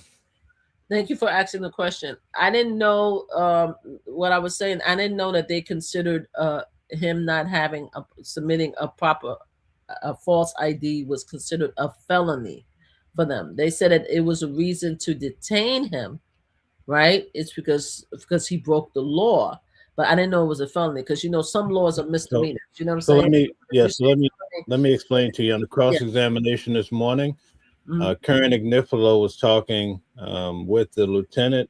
It actually came out that the higher felony was him stating his false name was higher felony than the felony of handing over a fake ID. So that came out on the cross-examination. Okay, thank you so much for telling me. So it is a felony. So yes. No, so this is where I come back to the hero complex of these officers, right?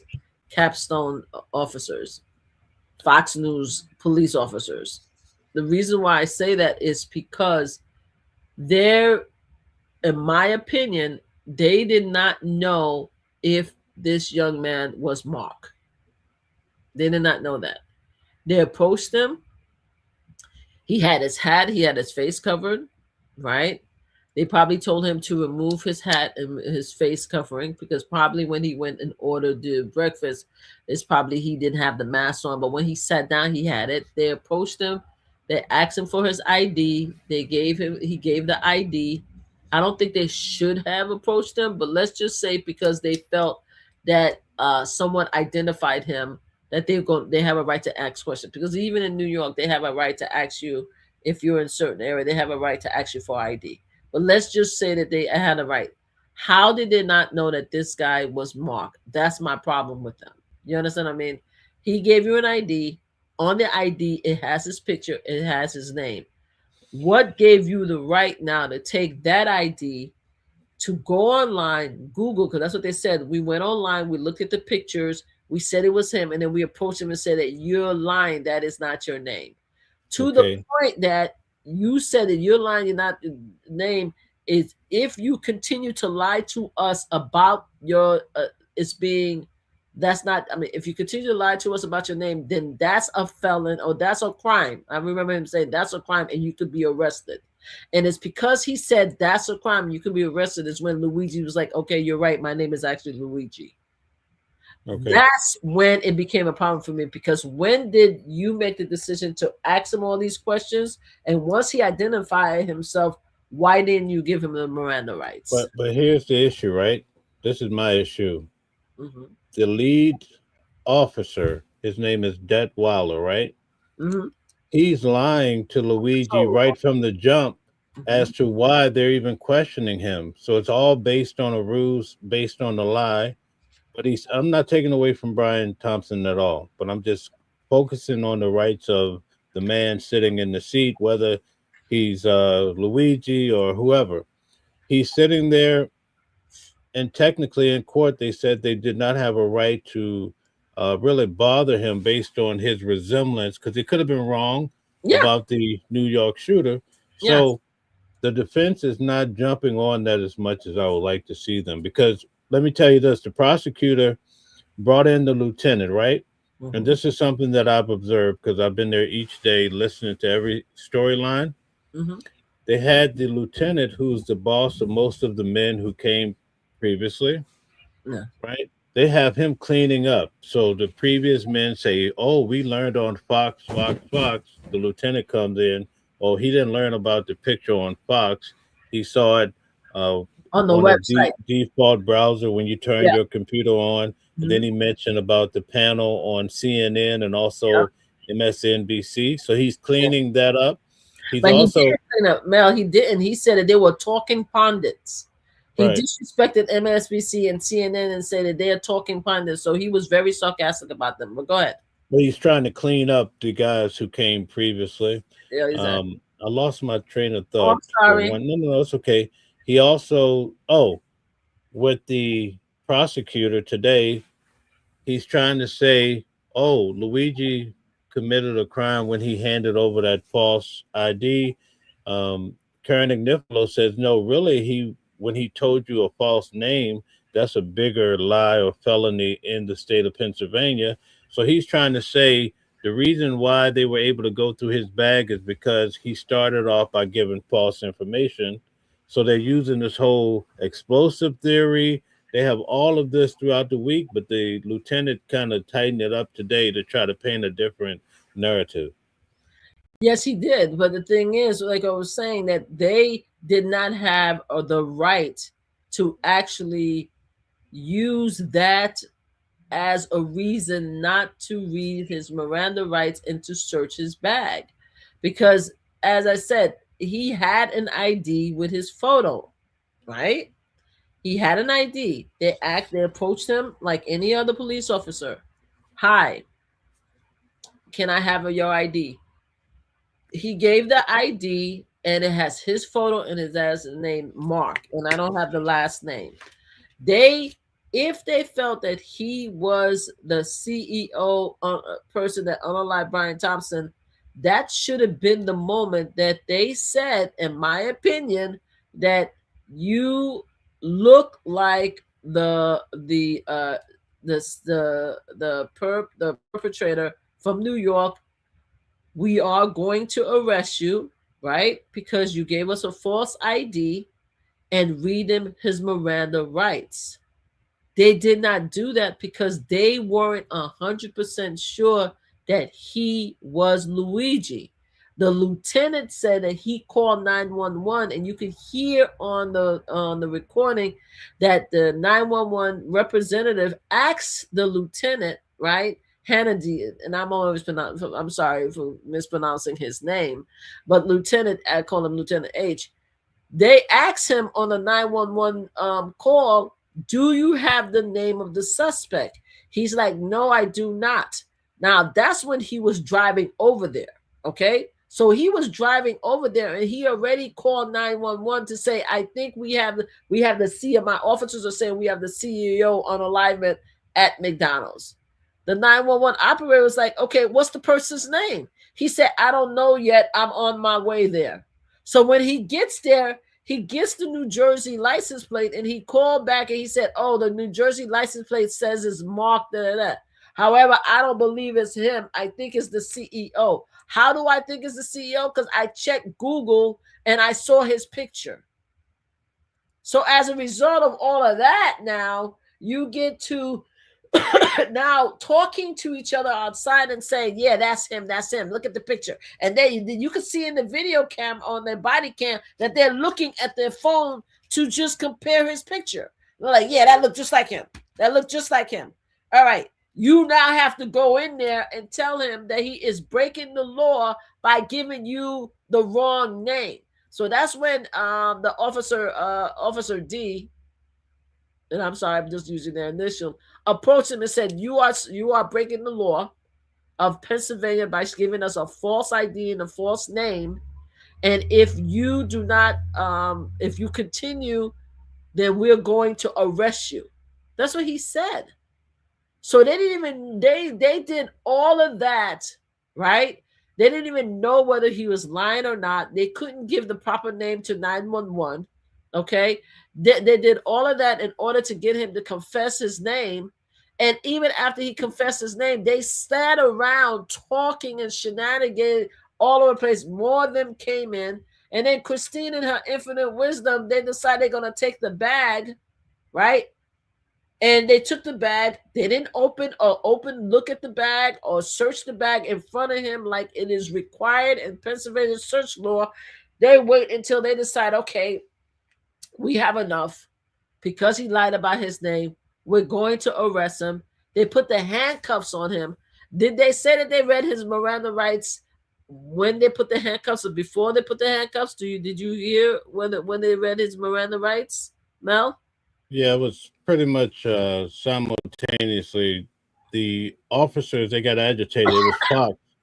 Fox from yesterday started asking Luigi various questions like, why did you lie about your driver's license? Why are you doing this? Yeah. When he realized that he was asking these questions, he was like, oh, we need to Mirandize him. Okay. So that's when they stood him up, searched him. But he was already previously handcuffed because when the lieutenant got there, that's one of the things that he had required. But as far as reading him his rights, that happened because Fox, who was there yesterday, he had his direct and his cross-examination. He's the one that was trying to be a hero and get more information out of him. But he saw when Luigi said, I plead the fifth, basically, that's when he got upset and, they officially arrested him. But that's what I'm saying. So when they put the handcuffs, because I did not hear they read him his Miranda rights all day today, all day yesterday. I did not hear them say that we read his Miranda rights and put him in handcuff. I did not hear that. I thought, based on my understanding, they read him the Miranda rights once they left McDonald's. No, Fox read him, Mirandized him right at the table. After they put the handcuffs on him. Yeah. Before they put the handcuffs on him. Right. Okay. So Fox read him the Miranda rights after several of them questioned Luigi about his name. Correct. And they're saying to us that they are allowed to do that and they are allowed to detain him because he gave them the wrong name. How did they figure out that he gave them the wrong name? It's because they looked at the video, they looked at the Google search and they saw his picture. They said they reached out to 911 and they gave a name of the license plate, the New Jersey license plate, but they couldn't come up with any follow-up to show whether that is actually his ID or not, right? So my whole thing is that once you did all of that, why didn't you read him his Miranda rights right then? Once he gave you the ID, the false ID. Look, you gave me a false ID. This is you. Okay, this looked like you. You are now under arrest, right? For giving us a false ID. This is the Miranda rights, period. That should have been the first 5 to 10 minutes. They did not do any of that. They wanted to play hero because they felt that they knew better than anybody else. because they were watching on Fox News. They didn't want him to get away because he's a leftist healthcare unaliver, and they were going to do what they wanted to do to get this arrest. And all of them came there to arrest him. Not just one, not just two. They left their job. The canine police officer came with Blue, the canine. They all came. They brought trainers, right? Trainees. They had people that was actually training police officers. They brought them too. It's like a bunch of them.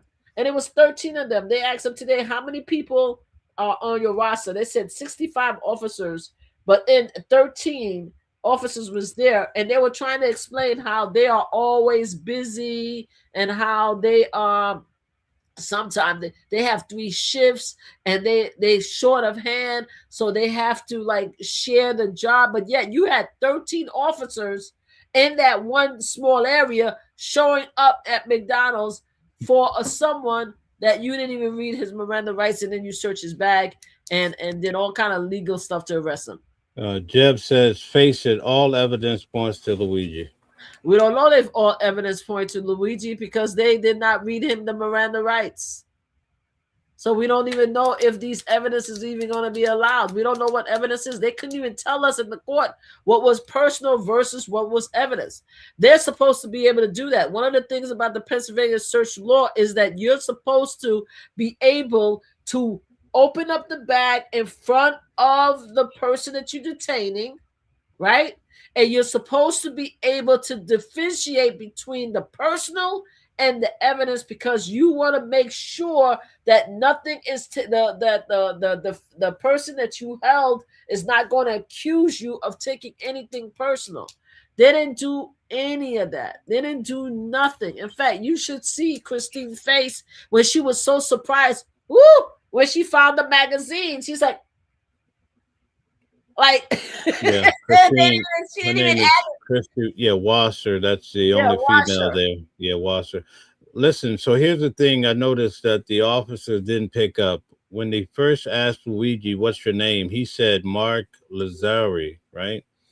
Okay. And then the ID he gave, I think the name was Mark Rosario, right? And then the passport he gave had Luigi Mangione. So, but the passport came in later. Yeah, but I'm giving you just how it transpired with the 3 IDs that he gave, because they finally pulled his passport, but verbally the first thing he said, his name was Mark Lazzari. Then when he handed over the driver's license, the fake one, it said Mark Rosario. So okay. the officers didn't even pick it up in the video that he verbally said Mark Lazzari, and then the ID says Rosario. They never picked that up. If they had picked that up, they would have. Yeah, I picked it up. They would have nailed him right from the beginning had they just been alert. You see what I'm saying? Yeah, if they've been alert, and if they were following the rules and regulations that even is in their search and seizure, they could have done everything right. They could have done everything right. They could have, from the moment he said his name, and they looked and they searched and they said, okay, this is not the guy in the picture, right? Yeah. They could have said very simply, 5 minutes, hey, you look like the suspect from the CEO unalive in New York. We are going to place you under arrest because the name or the ID you gave us is incorrect. You have a right to remain silent. That's all they could have done. They could have done that in 5 minutes, and then the case would have been up and running. They could also pick him up, took his bag, and did get a warrant and search his bag. They didn't do none of that. Everything they did was against the New York law, Supreme Court law, and Pennsylvania search law. Right. So what came out? Yeah. So what came out in court today is that the ID that he gave was the same ID given at the hostel, the place that he stayed at allegedly in New York City. So I don't know, when Luigi said Mark Lazzari, he was trying to throw them off from he didn't want to use that name, Mark Rosario, too, because that would link him to New York. You see what I'm saying? So, or I don't know if he forgot the name, the fake name that was on the card. And so he just misspoke because he couldn't think of the real name. That's all.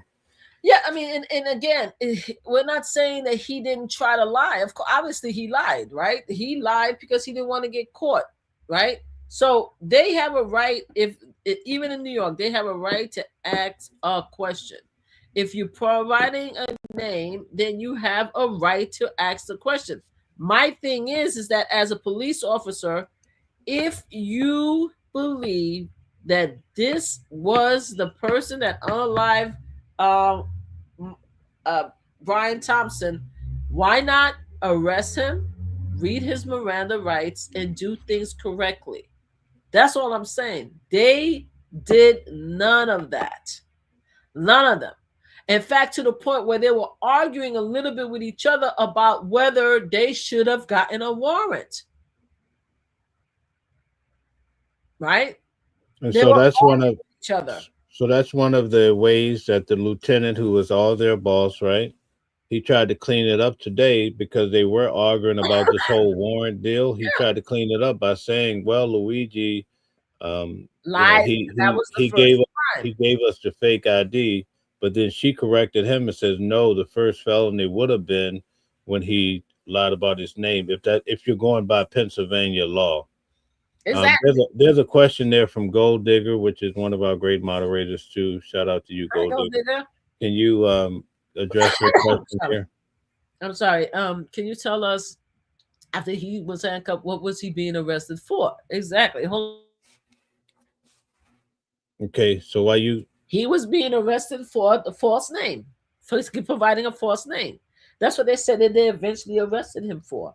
They said they arrested him for, they detained him initially. And once they decided among themselves that this was the perp that was being wanted by New York, they arrested him for the false name. That's what they say they arrested him for. Yeah.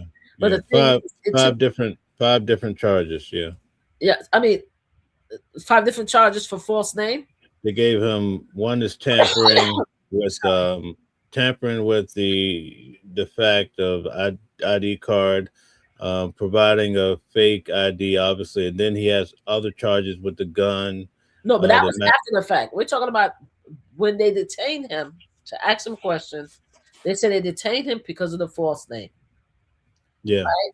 They said they did not arrest him. So because they didn't arrest him, they didn't need to he didn't need to read him the Miranda rights. That's the sticking point, right? Because you don't need to, apparently, according to Pennsylvania, you don't need to read his Miranda rights if he's not being arrested, right? So my question to them is that, how did you not know that he was not marked on the ID, right? Okay, they said that we looked in on the website and he looked like the perp, right? So once they've identified the fact, they all agreed among each other, all 13 of them, that this was the guy that we're looking for in New York. Why did they not Mirandize this guy immediately? That's the main issue that we're having. And why they're lying, Nicole, trying to cover that up. Nicole Smith, right? She is the assistant DA in Altoona, Pennsylvania. They called her around 9:54 in the morning. And she is the one that pretty much helped spit out what all those charges would be. So that's when he received those 5 charges, is when she was on the phone. She said she was in court. She came out of court, and basically they gave her some loose facts, and she spit, out these charges. Yeah, but that was after they already questioned him, right? That's after they questioned him. That's 20 minutes in to them asking him about his name, asking him why did he lie, asking him about give me your ID, asking him all of these questions. They did all of that to him, and that's against his civil rights. Like, the fact is that they approach a man who was having breakfast at McDonald's. He looked like the person that they were looking for in New York. They asked him a bunch of questions about his ID. They didn't believe him. Right? And instead of reading his Miranda rights to arrest him, they continued to question him against his civil rights. And now that they realize they did a bunch of wrong, they're lying about it. They're making all kinds of excuses. And not only the Miranda, so the Miranda right is the one thing. Okay, they could probably get away with it. Yes, he was detained. Then we arrested him because we realized that is him. We realized that it was criminal. It was a felony. You said it's a felony to give the wrong ID and to give the wrong name. Okay, so the Miranda rights is just one issue. I need everybody to understand there's two separate issues here. So reading his Miranda rights was was bad. In New York, you can't get away with it. Supreme Court, you can't get away with it. It's against your civil rights. If you're being arrested, if you're being detained and you're being arrested, because here's the thing, in New York, you have a right to ask an officer, am I being arrested? And if they say that you're being detained, you can say to the officer, well, sir, if I'm not being arrested, I want to go home, and you have to release him, right?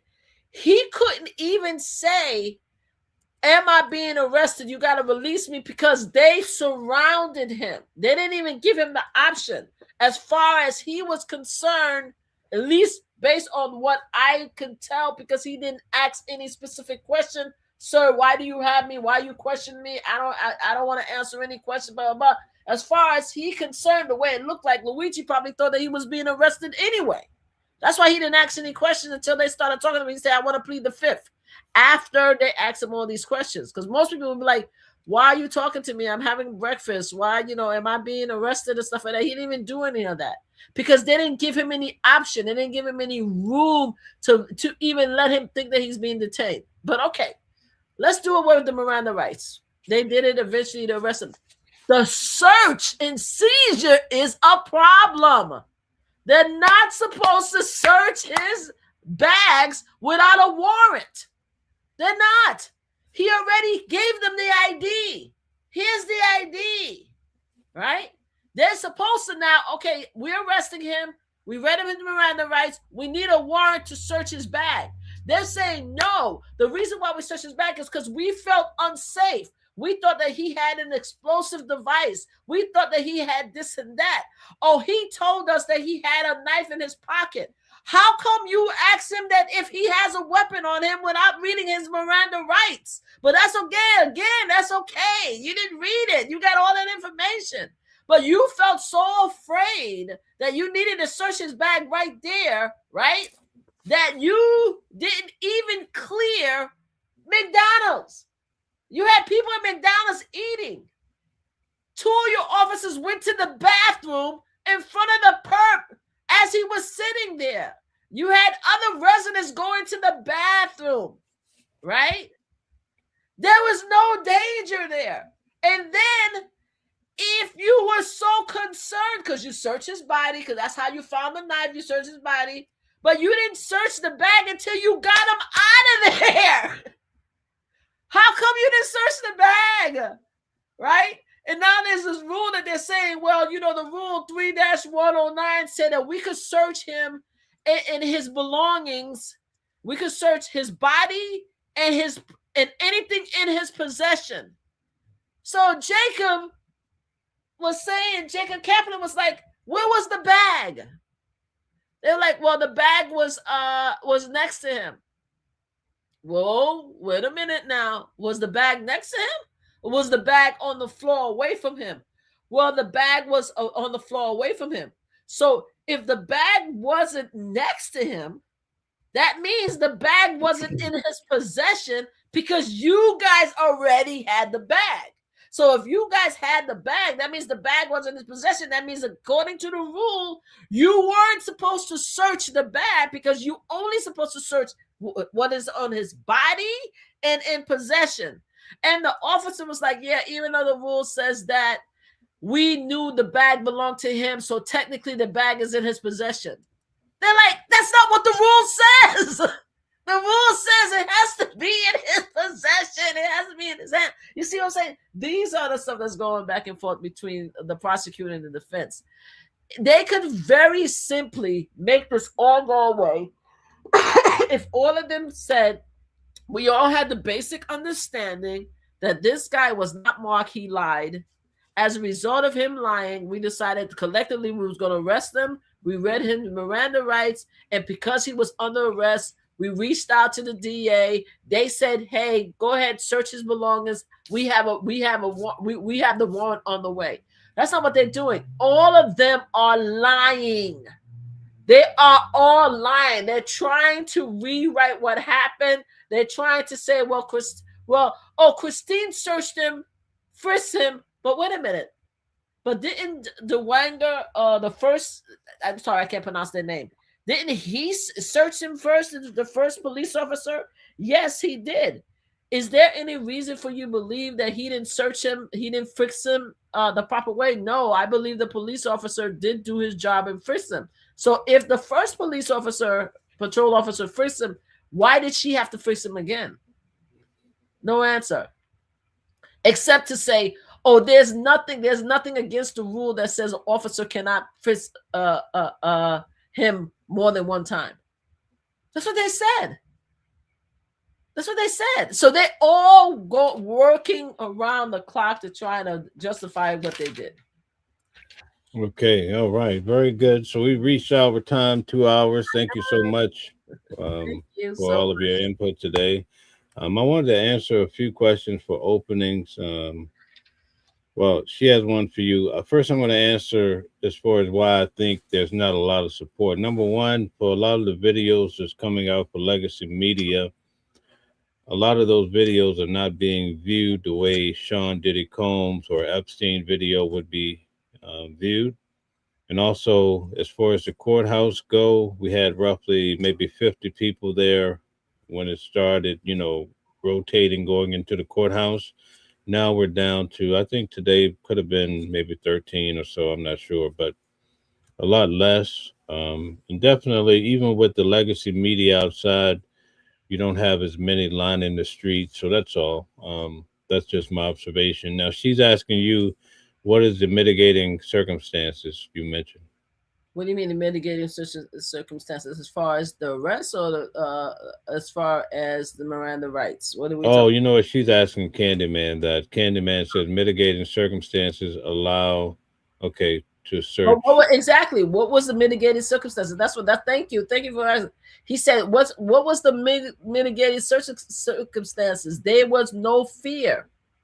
There was no fear. That's what they're trying. That's what the defense is trying to say. You approach a guy having breakfast. He was having breakfast at McDonald's at 9:30 in the morning. What was the mitigated circumstances that you approached him because you said that someone else said that he looked like the person from New York? Okay, fine. He didn't do anything wrong. All he did was sat there the entire time. If you look at the video where he sat back in his chair, just chilling, just watching them. He didn't try to leave. He wasn't aggressive. He wasn't disrespectful. They asked him for his ID. He gave the ID. Mel said that he gave the wrong name first before he gave the ID. They didn't even say that. They said that he gave us the ID. It said Mark. We went outside. We talked at each other, and we said, no, he doesn't. He looked like the guy in New York, so this ID is fake. They made that determination there. So even if they made that determination there, saying that this is not the guy, this is the guy from New York, why did they not read him the Miranda rights and say, you are lying? This is not you. We are going to arrest you for lying. You have a right to remain silent. That's not what they did. They sat there. They questioned him. They asked him a bunch of questions. He said that he had a knife in his pocket. They used that to search him, right? And even after they searched and took the knife, they still didn't arrest him. Right? So after they did all of that, they didn't arrest him. They said that he's lying. Okay, we have all of that. They kept him there. Then they threatened him and said, "Oh, if you don't give us your right name, then you're gonna be arrested." He gave the right name, right? It took them another 10 minutes and 3 or 4 more officers to come in before they even decided. Okay, so here we go. Let's look at this before we leave, because this is really important. Okay. So New Yorkers are stopping ID state. Okay, so that you look a little goofy or something, they can stop you and whatever. Okay. Now, Pennsylvania, no. Pennsylvania is not general stop and identify state, meaning you don't have to show ID just because an officer asks you to. Now, let's look at it a little Oh, bit that's not what closer. they said. That's not what they said, though. That's not Yeah, what but they this said. is Okay. from the law. Okay, so check this Okay. out. Mm-hmm. I'm driving down the street in Altoona, Pennsylvania. I'm wanted, perhaps, in New York for a crime. Okay. Yep. I put my blinker on and the blinker is not working, right? Mm-hmm. Then they have a probable cause, pull them over. Maybe they wouldn't have pulled me over for my blinker any other day, but they're pulling it because they're looking for the reason to pull me over, right? Yep. Okay. Now, in this particular case, the guy did nothing wrong but sitting there eating his breakfast, right? It's not, listen, you saw what I just read. Yep. Pennsylvania is not like New York where you could just stop and frisk a guy. Pennsylvania, I don't even have to give my ID. So if he didn't give his ID, theoretically, he possibly, right? They were going to take him either way. But what I'm saying is, at that point, right, when they walked up on him, the officer lied to him about McDonald's saying he was sitting there too long. That wasn't true. So that's like the illustration I gave you about the blinker. If my blinker is broken, okay, you have a probable cause, right? In this case, their probable cause was based on a lie. You see what I'm saying? I totally agree with you, but you and I are saying the same thing.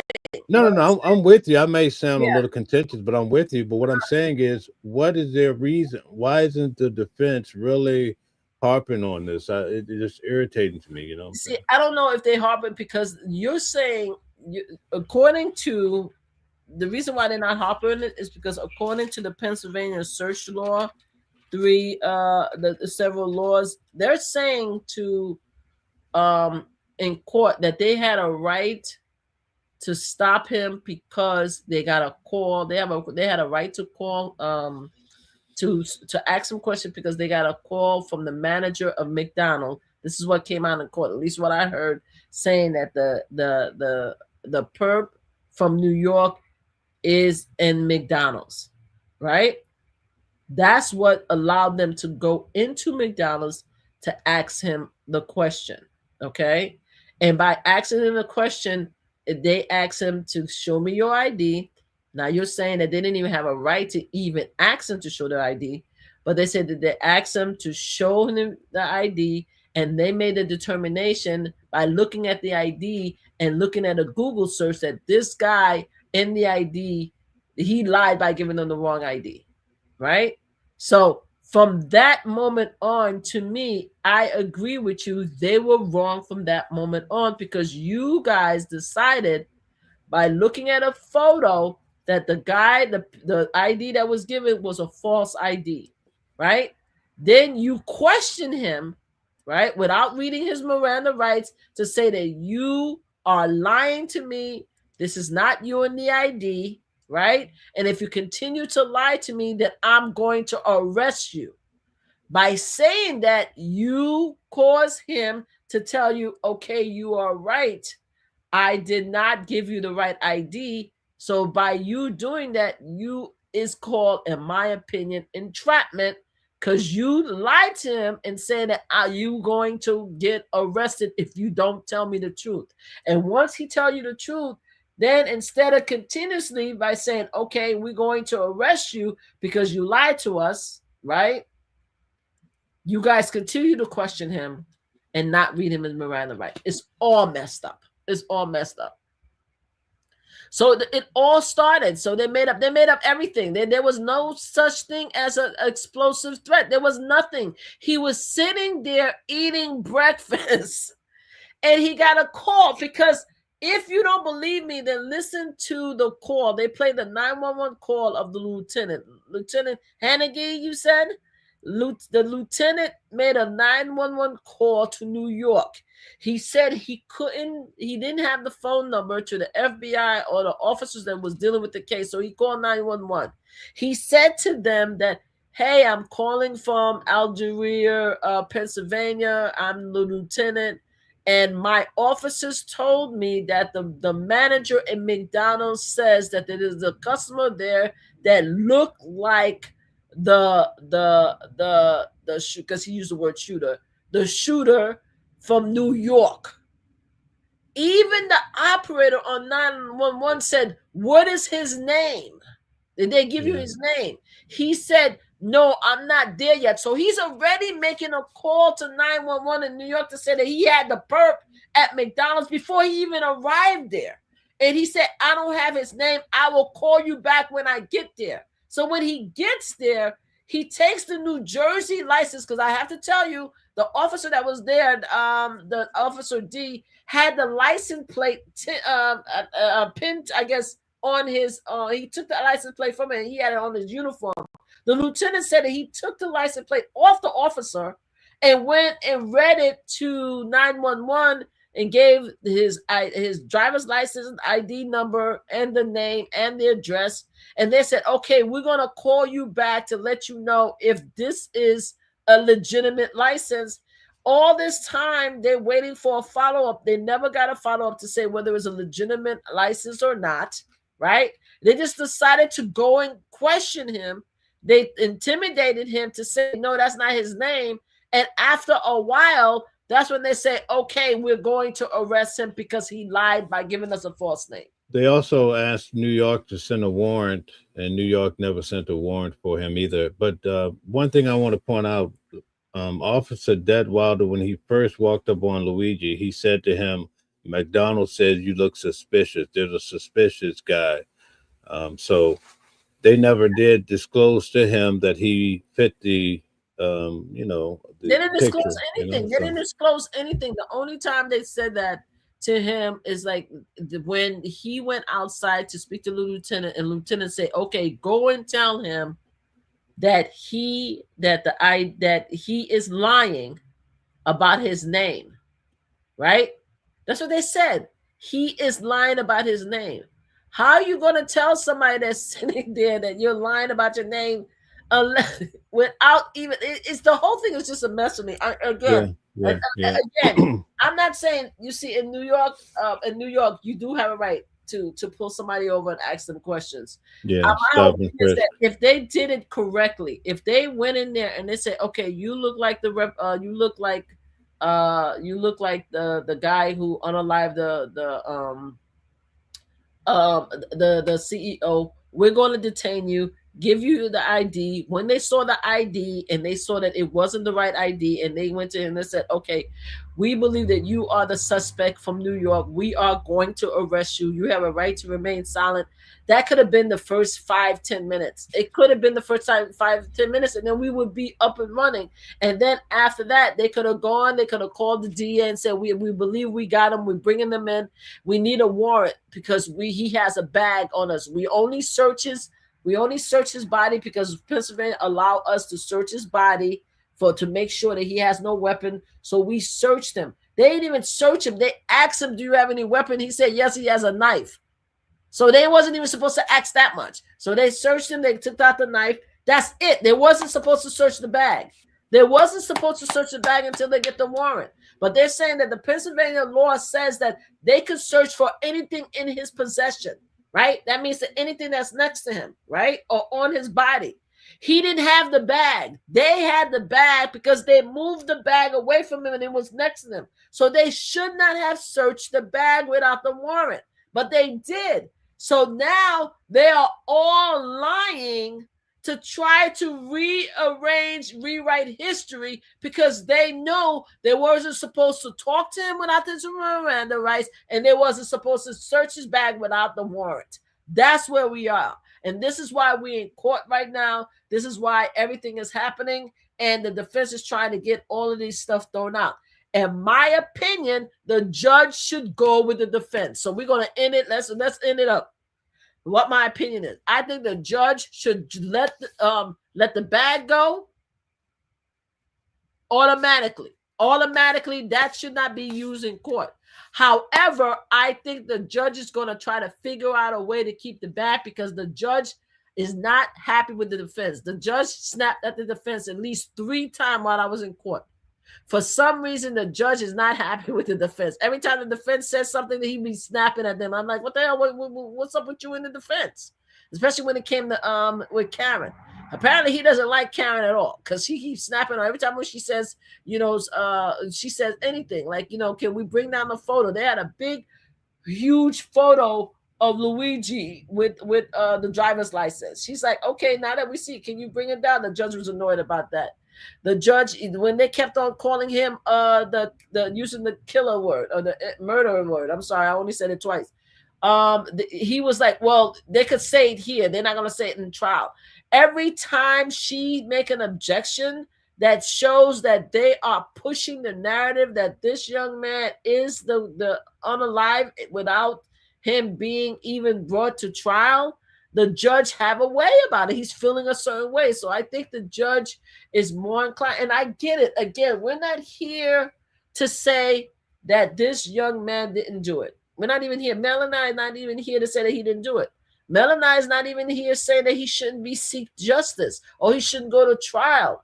The fact is that this guy, I've been watching this guy. This guy have not shown any aggression. He just seemed like a perfectly nice young man sitting in court. I've never seen somebody so quiet and so demure and so polite in my life. Like, I've never seen a criminal like. So if he is the unalive guy, you might as well call him the gentleman killer, because I've never seen anybody so genteel as Luigi. You understand what I'm saying? So, but the judge wants this case to move forward because the judge wants justice. The police officers in their own Fox News Keystone Cop action want justice too. But the thing is, they broke a bunch of laws in order to get where we at. They were not supposed to question him without reading his Miranda rights, and they were not supposed to search the bag without the warrant. Those are the 2 key things when you are arresting a perp. That's it. We all in America has civil rights. We have rights. The Supreme Court gave us undeniable rights. You cannot question me. You can't arrest me. You understand? You cannot take my belongings. To be honest with you, if I was him, I would charge the officers with kidnapping because I couldn't move. I'm eating breakfast and all of a sudden y'all approach me and you wouldn't let me go. You wouldn't tell me if I was arrested. You call me a liar. I will charge you with kidnapping. Why y'all holding me down like that? I can't even move. Yeah. Also, they were wrong. Just to answer Stella's question, Pennsylvania you do have the right to carry, but in this case, you also have to have your license present, and he didn't have any license. Yeah, but they didn't have a right to ask him that question. That's the point, right? Yeah, Pennsylvania, all the red states have a right to carry. You don't even have to, in certain red states, I'm surprised about Pennsylvania because in Florida, you have open carry. Like a lot of these red states, if you guys don't understand, that you don't even have to have a license to carry, right? You don't have to take training. You don't have to do anything. You could just go and pick up a pew-pew and call it a day. So I didn't even know Pennsylvania even required a license. Good for them. But most of these states doesn't. So they don't have a right to ask somebody, right? Especially according to the Supreme Court, which is making the laws a lot lax. An officer does not have a right to come and ask you to show an ID or a license unless they found probable cause. He was sitting there having breakfast at McDonald's. That's what he was doing, because he looked like somebody that you think is a person, which turned out to be the guy. I'm not saying you're wrong. It turned out the guy. You decide to question him, accuse him of a crime, right? Saying that you detained him. You didn't arrest him until you asked him a bunch of questions. You search his body without giving him the Miranda rights. You search his bag without getting a warrant. You didn't even have an arrest warrant to even pick the guy up to arrest him. Like, what happened to the arrest warrant? Like, what happened to the arrest warrant? Like they just did everything wrong to get him, and because they felt this this idea in their mind, and each of them said it. Each of them said it. We watched Fox News, and the only people that cared about what happened to Brian Thomas was the anchors of Fox News. All the other stations only cared about the healthcare issues. They called them talking pundit. They called them fake. They all have this mentality. These police officers collaborating in McDonald's, they all have this mentality that they wanted to be the big, great hero. And in being the great hero, they broke a bunch of laws. Okay. That's my opinion.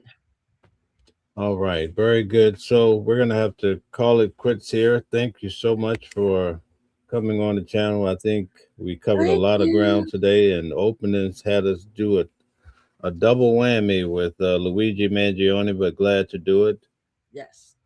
I was on Ann Jeanette Levy's channel Saturday night from Law and Crime, so I saw openings over there. Thank you very much. Shout out to Mashona. Nice to see you here tonight, one of the moderators. Great to see you. We see Stella, we had Bordeaux, we had Sharon, and we have Gold Diggers. So many great people. It's awesome to have you guys here. Would you like to close out the show for us tonight? Tell us something good. Me? Yes. You're so sweet. You should close out. I've been talking so much. I know you're tired. You're tired. No, I really appreciate the fact that you have me here to actually give my various opinion. I have to tell everybody, like, a lot of my opinions are based on a regular woman. I like to say a regular woman, Black female, living in Brooklyn, living my everyday life and stuff like that. I do have several expertise of certain areas, but in general, my conversations with you and your audience is just a regular person just talking about the various things that are happening in our community, our point of view, what we see, what is right and wrong, just basic right and wrong. I'm not a lawyer.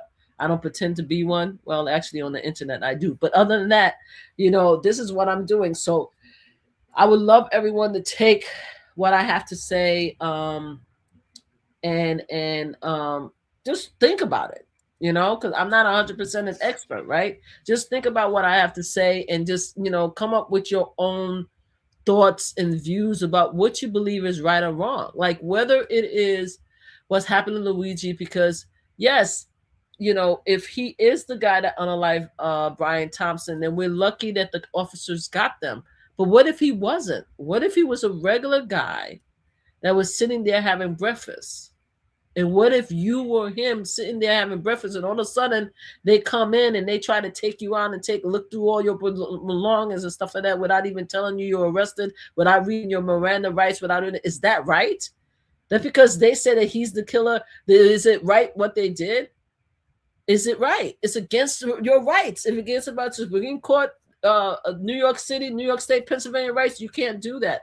In regards to Charlie Kirk, why is the judge now all of a sudden deciding, and we all know this is one of the biggest stories in the world, why is the judge now deciding to not release pertinent evidence such as a video or recording? What is that about?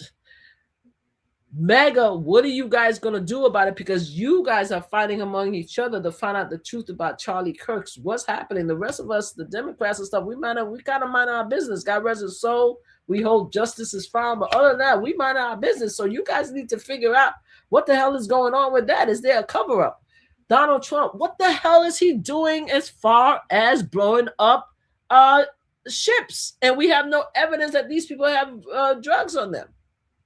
Why did he steal oil that was supposed to go to China? That Putin is going to be pissed off about, because Putin and China are best friends, right? Why are we sending soldiers, right, and going into other countries, under other areas, international waters, to steal ships, right? These are the things that's happening. What happened to our America First? What happened to our reducing our health care, reducing our groceries, reducing our gas prices? What happened to all of that? Why are we living in the twilight zone? So anyway, that's why I'm here. It's for us to talk about all these different subject matters in everyday common language so we can have a conversation, so that we could decide among ourselves what is right or wrong. And that's it. And I thank Mel for inviting me here. I know I saw the other day that you had this amazing lawyer, and unfortunately I think it was yesterday I was watching. What is her name? Candace also? Her name is, she's a law professor. Yeah. the law professor. She was doing an amazing job. I do have to disagree with Miss Candace in regards to the defamation. I totally disagree with her when the defamation rule, and I disagree with her. And she's a law professor, so I'm not a lawyer, but I also disagree with her when she talked about how she believed that that Diddy has a great case with Netflix because Netflix or 50 Cent should not have used the video of his likeness in the documentary. So if she is right, then what does she say about all the other documentaries that's been done with videos of other people who committed crimes in the past, right? I'm sure that a lot of these people who committed crime did not authorize their videos to be used either in the documentary.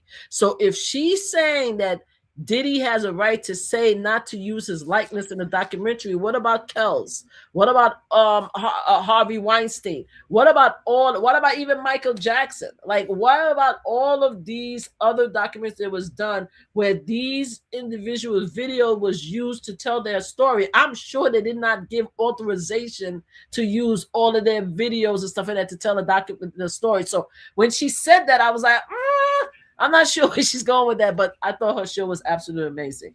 And I think that's it for me. That's it. All right. Very good. So thank you guys for tuning in tonight. We really appreciate it. We went a little longer than what we were expecting, but great coverage. Nice to have you here. Every Thursday night at 8 p.m. we have Mama Flips on. Mama Flips, tell everybody about your channel and where they can follow you.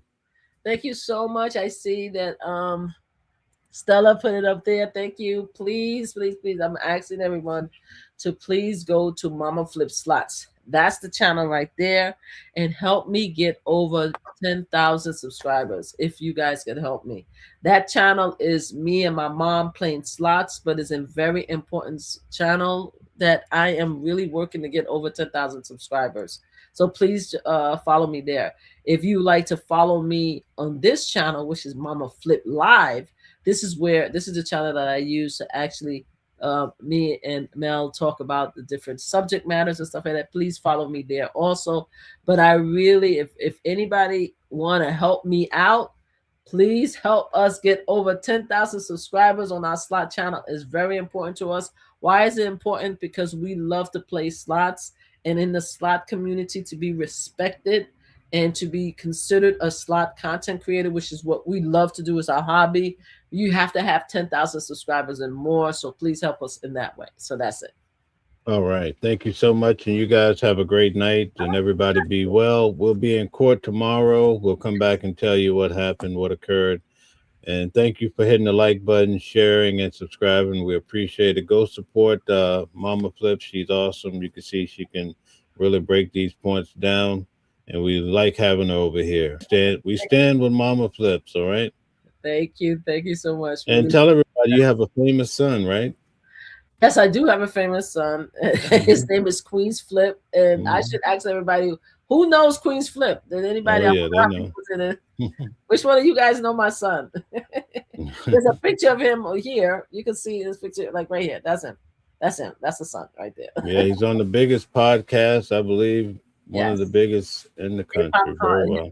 Well, they don't like to say hip hop only. Entertaining podcast of the world. Yes. Yeah, definitely. Thank you so much. You're far too kind. All right. Have a good night. Thank you for having me. You're too kind by allowing me to even be part of your show. I really appreciate it. Oh, I love it. Thank you. I'll see you in court. All right. All right. See you in court. Okay. Bye. Bye.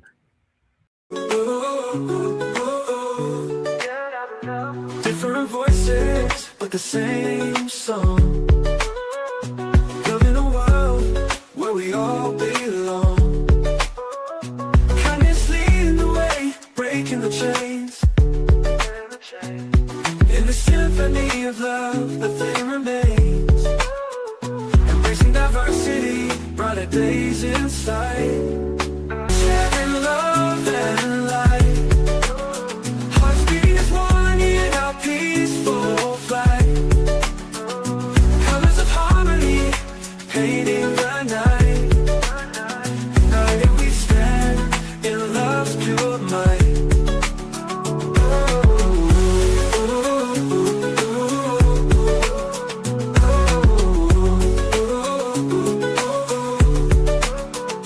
Watching the world sharing love and light.